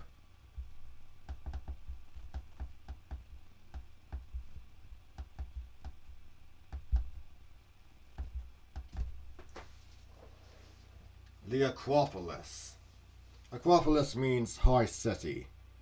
Most ancient Greek cities were built on high ground behind thick protective walls. In those days, any fortified city was called an acropolis, but today that word usually refers just to the famous Acropolis in Athens. At first, the Acropolis was simply a defensive stronghold, a fort high over the city. Later, the Athenians built temples and statues there to honor their gods and heroes. Strong and tall. The Acropolis was home to many temples. The Erechtheum, built to honor a legendary Greek hero, had 6 unusual columns on its porch, each carved in the shape of a young woman.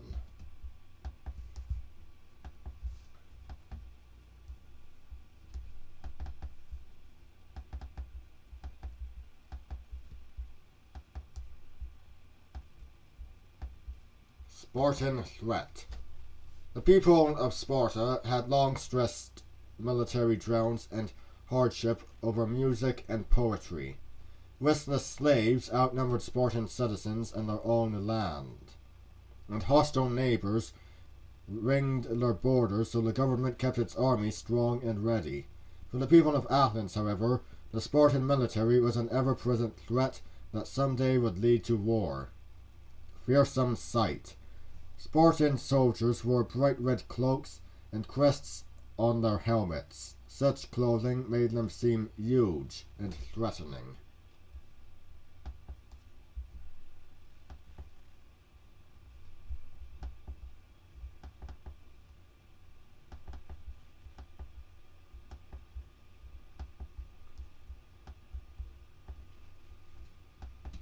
Athenian leaders.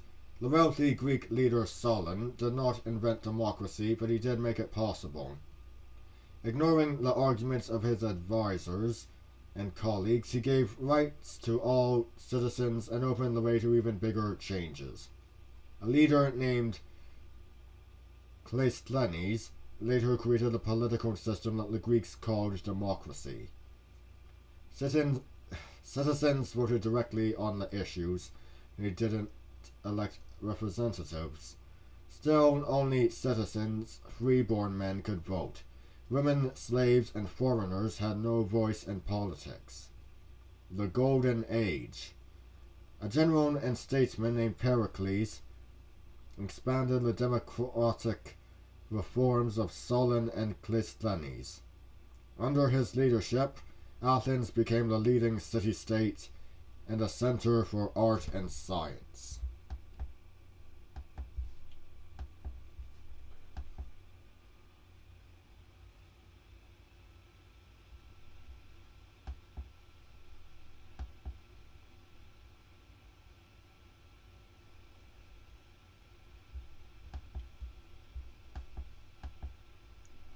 Just hold on one moment.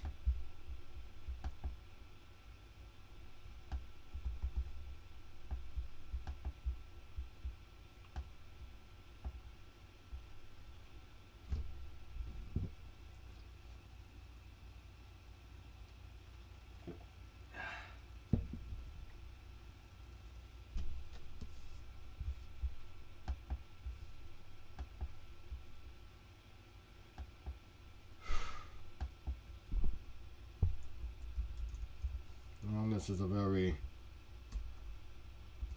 educational stream, isn't it?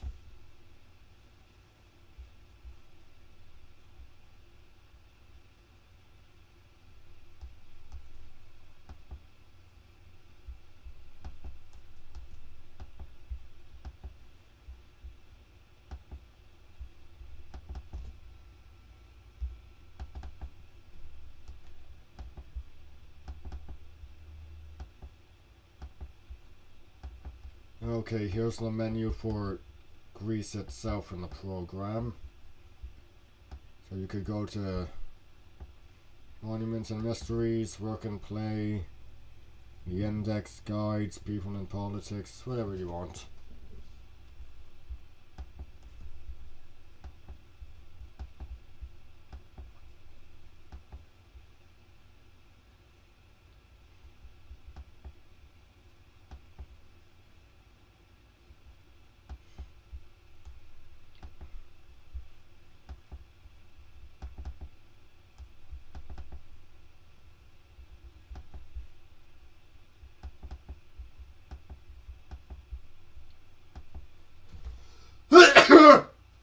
And here are the guides themselves. Got Alexander the Great there.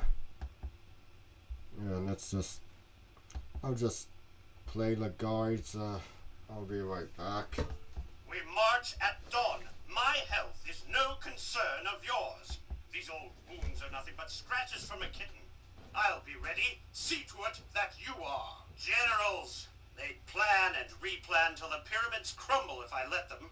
But no one's going to stop me, Alexander the Great, from leading my army to victory. Click me and I'll tell you something of my amazing accomplishments. My brutal father, Philip of Macedon, taught me to fight. He was ruthless, but he knew how to train an army. He showed me how to organize the infantry in deep ranks that marched forward like a spiny monster, with spears longer than 3 men are tall.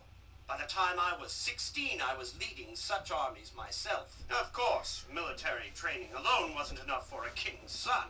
My father brought Aristotle, the greatest philosopher in all of Greece, to instruct me. He taught me politics, science, and art.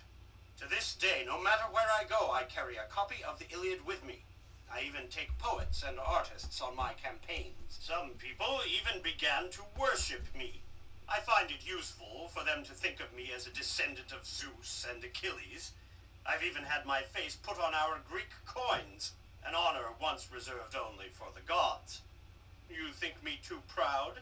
Remember that even the priests of Thebes declared me a son of Zeus. Believe that I am a god or not, it really doesn't concern me. For someday the greatest monument to my glory will be the cities that bear my name. Work has just begun on the grandest Alexandria of all, in Egypt. A lighthouse will guide ships into its harbor, and soon scholars from across the world will study in a magnificent library there. I wasn't even 30 when I succeeded where even my father had failed. I conquered Persia. But don't think, as many do, that I hated that empire in the east. It was that arrogant old fool, their great King Darius, that I despised. I wanted to rule their empire, not destroy it. Why do you think I left some of their governors in place? And to show my respect, I myself adopted Persian customs, and even married a Persian woman. Persia was just the beginning, of course. In just a few years, I led my armies of conquest from the eastern shores of the Black Sea to the Indus Valley. Under my leadership, the entire world learned the glories of Greek culture, and to respect the power of Alexander. What? You think my campaign in India failed? My army rolled over King Porus as it has over so many enemies. But my troops, weary of fighting and long marches in the heat, would go no farther. I was willing to continue, despite many fresh wounds, and risk my life again in battle. But they would not budge. And so, still undefeated, I am leading them home through the deserts. But I shall return. I'll fight my way clear across Babylon again if I have to. But first I must settle a few problems with my governors back in Macedonia. Now I need another drink and a few hours rest. My fever is raging again. Click me and perhaps another guide can show you something more of my glorious accomplishments. Alright, next one on the list is Procedus. Hey you! How did you get in here? What's the password? Well, okay, I guess I can let you in. But you better not try anything. I may be just a kid, but I've already had a few years of military training, you know. Everything's kind of peaceful these days anyway. The Olympics are about to start, and there's a truce all over Greece so the athletes can get to Olympia. Oh, my name's Brasidas. No, I'm not old enough to compete yet. But someday I will, and I'll win, too. Look, if you want to stick around, click me and I'll teach you about Sparta, the toughest part of Greece. Everyone here's a warrior. All the guys, I mean. Our cities don't have walls, because we don't need any. We're always on alert and ready to fight to the death to defend ourselves. And it's not just Athens we have to watch out for. All these slaves around here, we have to keep an eye on them, too. They've started revolts more than once, and it's not easy to keep them in line. Here in Sparta, people have kids for one reason, to make sure there's always enough soldiers. That means there's no room for weaklings. Guess what happens to every new baby? Well, the parents take it to the city leaders. Those guys make sure it's healthy, and if it's not, it's left outside of town to die. But I was strong. As soon as I turned 7, I went off to military school. Nah, girls stay home. But they have to exercise a lot and stay strong too, so they'll have healthy babies when they get married. Around here, we don't have much time for kid games. Sure, a lot of us learn to read so we can follow orders, but we don't waste time on poetry and philosophy like Athenian boys. We're too busy training and fighting. Every once in a while, we sing and dance or go hunting just to keep our spirits strong. But nobody fools around with pottery or carpentry. That stuff's for slaves. Those big feasts you've heard about, they're for softies like those rich kids in Athens. I barely get enough food to live on. The instructors say if we're hungry, we should just find more food on our own, even if we have to steal it. But if you sneak off to some farmer's field, you better not get caught. Last year, a farmer nabbed a guy in my unit. When he got back to camp, the instructors beat him, just to teach us a lesson about being taken prisoner. The guy died a couple days later. We spend most of our time naked and barefoot. That's so we stay used to the cold. And we only bathe a couple of times a year, but I still care about how I look. See, my hair's long, but it's neat. When I'm 12, I'll get one cape to wear. But when I'm 20, I'll join the real army and I'll get a bright red cloak and plumed helmet. Girls my age don't have many clothes either. Usually short dresses. Not like those long things girls wear in other places. I guess I'll marry one of them after I grow up and finish a couple of tours of duty away from home. Then I'll pick a wife who is just as tough as I am. That way our sons will become strong and powerful warriors like me. Nope, I'll still have to live in the barracks. My wife will stay home by herself most of the time, except for our kids, of course. We have to fight while we're pretty young, but I can't visit the marketplace to vote until I turn 30. All Spartan men are equals, you know? We're the only real citizens around here. We rule some of the people who live nearby, too. They live in their own villages and can serve in our army, but the people that we took this land from are our slaves. You think I'm scared to go into battle? I can't wait! See, before a big fight, we sacrifice a goat, play songs, and put on wreaths of flowers. No, we don't use a bunch of fancy weapons, and we don't ride on horses. We march like men and fight with spears. Well, I guess I am a little nervous. Sometimes when we're practicing, those long spears break, and boy, then you're really in trouble. Look, I've got to report into my commander, and you better get moving before somebody else asks you the password. Not everybody's as nice as me, you know. Click me to pick another tour. Yeah, I'll see you around. Hello to whoever joined. We're just listening to the Greek guides right now. Let's see how we just finished Brasidas. We are now going to start listening to Hera. Yes, that Hera. How am I?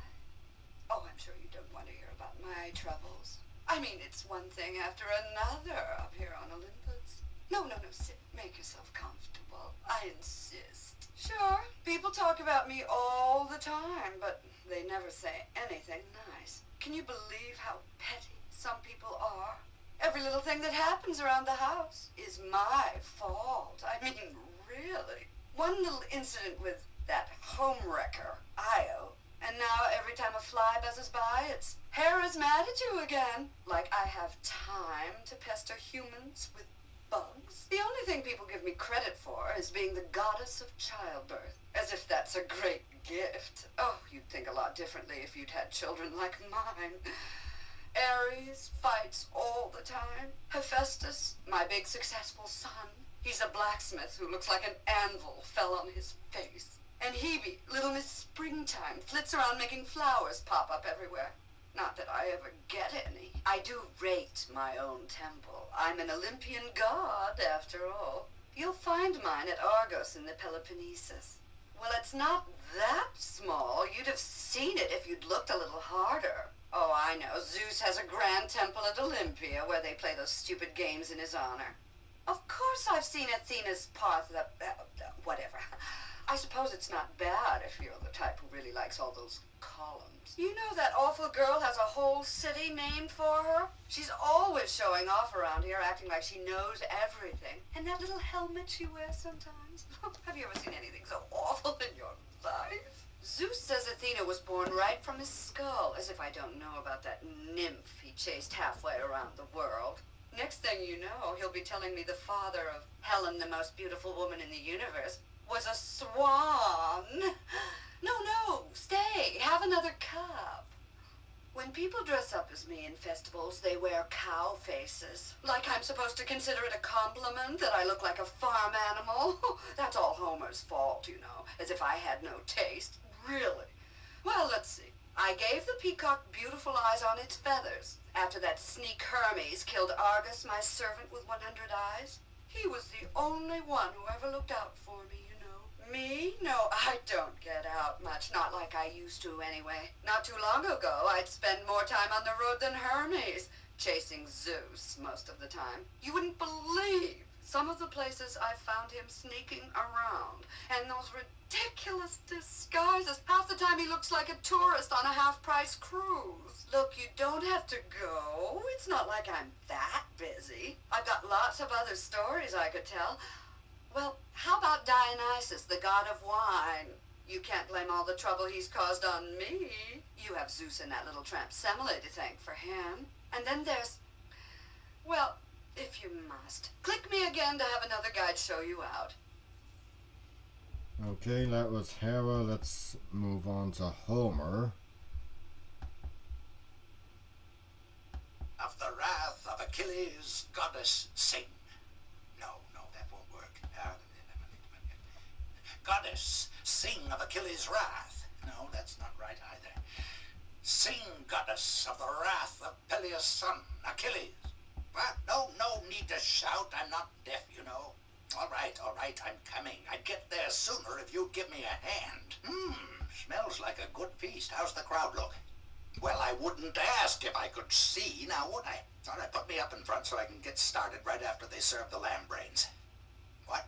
Oh, I think I'll begin with the Iliad. Hasn't failed in 30 years. Oh, you must have heard of it. Oh, well, all right. Just click me and I'll give you a little preview. Call me Homer. I'm a traveling bard. No, bard. It's a kind of poet. Well, we travel around and sing our songs at dinner parties. My best work's about Troy. Surely you've heard of that. It takes 3 nights to tell the entire story of how the Greeks sailed off to lay siege to Troy. Sing, goddess of the wrath of Achilles, the wrath that placed 10,000 woes upon the Greeks, and hurled many stout-hearted souls of heroes into Hades, and made them a feast for dogs and vultures. Not bad, huh? Well, maybe you're right. The crowd sounds a little young. Ouch! What was that? Well, tell them to tie the string tighter on the yo-yo next time. Maybe they'd like the Odyssey better. There's lots of shipwrecks and monsters and witches and such. Sing to me of the man Muse, who suffered many ills on the sea, and grieved in his soul for his lost companions. I think this crowd could use a good scare to straighten them up. How about a ghost story of Nemesis and the Fates? I'll tell them how the third fate can always cut lives short just by snipping a thread. On second thought, why don't you just round up a couple of jugglers to keep them happy, and I'll play to the adults. Take me out of here. Pink toes of sunrise. No. Rosy fingers of dawn. That's better. Yeah, good idea. Let's try the next house. Thanks be to Zeus, I'm always welcome in the common man's home. A lot of people still respect an old bard. When I pass a doorway, it's a wise man who invites me into the dining room. He gets to put on a show for his friends. I get a good meal and a place to spend the night. No, I don't need much money. Some people think I'm a beggar, but I give most of it away. I prefer to sing for my supper. Coins even make good business cards for me. You'll find the faces of my heroes on a lot of Greek money. This one, it feels like, swift-footed Achilles, right? I've been on the road longer than Odysseus sailed the wine dark sea. I've sung my tales from Macedonia to Sparta, and a lot of other traveling bards have taken them even farther. Nowadays, at almost any feast, you'll hear one of my stories. They seem to travel right along with the wine and oil. Well, all right. I suppose if you hang around long enough, I can teach you some. Well, let's start with the gods. You got a dozen just on Mount Olympus alone. Zeus with his thunderbolts, cow-faced Hera, Aphrodite. Well, you're a little young for her just now. Here, how about Poseidon, god of the sea and earthquakes? He's always a crowd pleaser, and he really caused trouble for Odysseus. Stirred up a storm and sent my hero off to the land of the Cyclops, the one-eyed giant. Oh yes, that'd make a good start indeed, but we'll have to get to that after tonight's performance. Click me again to take another tour in the meantime. Right, that was Homer. Now, the priestess of the Oracle at Delphi. It's best not to know what the fates have in store. If you insist, I will answer your questions, but beware. You may not like some of my replies. You may call me priestess. My name is not important. I speak for Apollo, the god who can foretell the future. I see things to come, but my vision of your future is a riddle that you alone can solve. No, I will not speak to you directly. I utter my predictions while I am deep within a trance. The priest conveys my answers. Click me and I will explain as I prepare for my mystical journey. First, I must put on my simple robe. You are expecting me to don an elaborate costume? My prophecies aren't some kind of show. Don't touch that necklace. Once it belonged to the goddess Harmonia. It makes whoever wears it beautiful, but it also brings great woe. Remember, Things often are not what they first appear to be. You were wise to journey here to Delphi, the most important of all Apollo's oracles. Yes, it's difficult to reach us here on Mount Parnassus, with such steep cliffs all around. I trust you left offerings along the road as you approached. So many people neglect their duties to the gods, and then they bemoan the destinies we reveal to them. Once, this oracle belonged to the Earth Goddess, and a serpent protected it. But mighty Apollo slew the dragon and built this new temple. Now other gods, Athena, Dionysus, even Hephaestus have erected temples here. But Apollo's shrine remains the most important. People travel from all over Greece just to seek our guidance. Indeed, some come for the Pythian Games as well. Those athletic contests are second only to the great Olympic Games themselves. Travelers and traders spread our fame wherever they journey. Even Croesus, a barbarian king from Lydia, came to see us here. He paid handsomely for advice on whether he should fight Persia. But like so many others, Croesus didn't understand what the oracle told him. The priestess said he would destroy a mighty empire. So he rushed off to battle with Cyrus, the king of the Persian Empire. In the end, it was Croesus who suffered defeat, not the Persians. And the empire he destroyed was his own. You'll hear many such stories about the prophecies revealed at Delphi. Perhaps you know the tale that Sophocles told about Oedipus? Here at this oracle, Oedipus learned that he would kill his father and marry his own mother. Yet even knowing what fate had in store, Oedipus could not avoid his own tragic destiny. No, even I can't predict what comes after this life. That is a mystery only the fates can unravel. Even Apollo has no power over them. But I have little fear. As a faithful servant of Apollo, I am confident I will find happiness in the Elysian fields. I hear the priests arriving. I must begin to slip into my trance. Click me again to journey with another guide. And we'll finish the guides with Thespis. I bid you welcome. I am Thespis, the actor. I do tragedy, comedy, history. Heroes, gods, and villains, I play them all. Theatre is more than entertainment to us Greeks. It's a religious experience. We more or less invented the art, I'm proud to say. Of course, it wasn't always great drama. We started out just singing songs in praise of Dionysus. But our theatre has become much more. Click me, and I'll show you around as I prepare for my performance. I'm playing 3 parts tonight. A wife, a general, and a king. Yes, that's right, I said wife. I'll explain that later. Let's see. Are my costumes ready? Yes, I've got my masks. Pity no one gets to see my handsome face on stage, don't you think? But with so many roles to play, the masks help the audience keep all the characters straight. Here's my sword and wig. You see, women aren't allowed on the stage. We men have to play all their parts. Not that there aren't some awfully good roles. Medea, Antigone, Clytemnestra is a bit of a challenge, if I say so myself. You'll find women in the audience, though. It's one of the few places they're allowed. Today we present Dramas by Sophocles, our greatest playwright. We'll do 3 today and finish with a comedy by Aristophanes, so everyone leaves happy. Except me. I will be exhausted. Luckily we only do 1 of these festival days a month. But we could perform Sophocles all summer and never run short. The man wrote more than 100 plays. All of today's plays are about the Trojan War.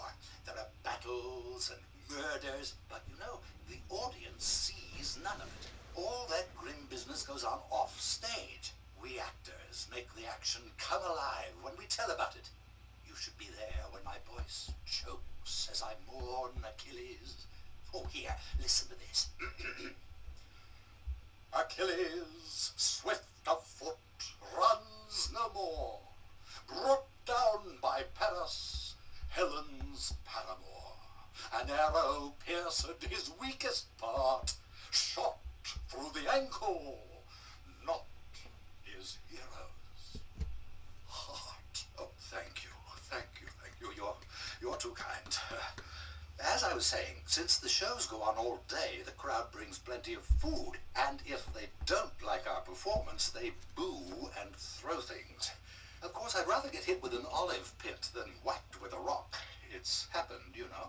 When that kind of crowd tells you to break a leg, they mean it. In the old days, we even gave performances in the marketplace with wooden bleachers for the audience.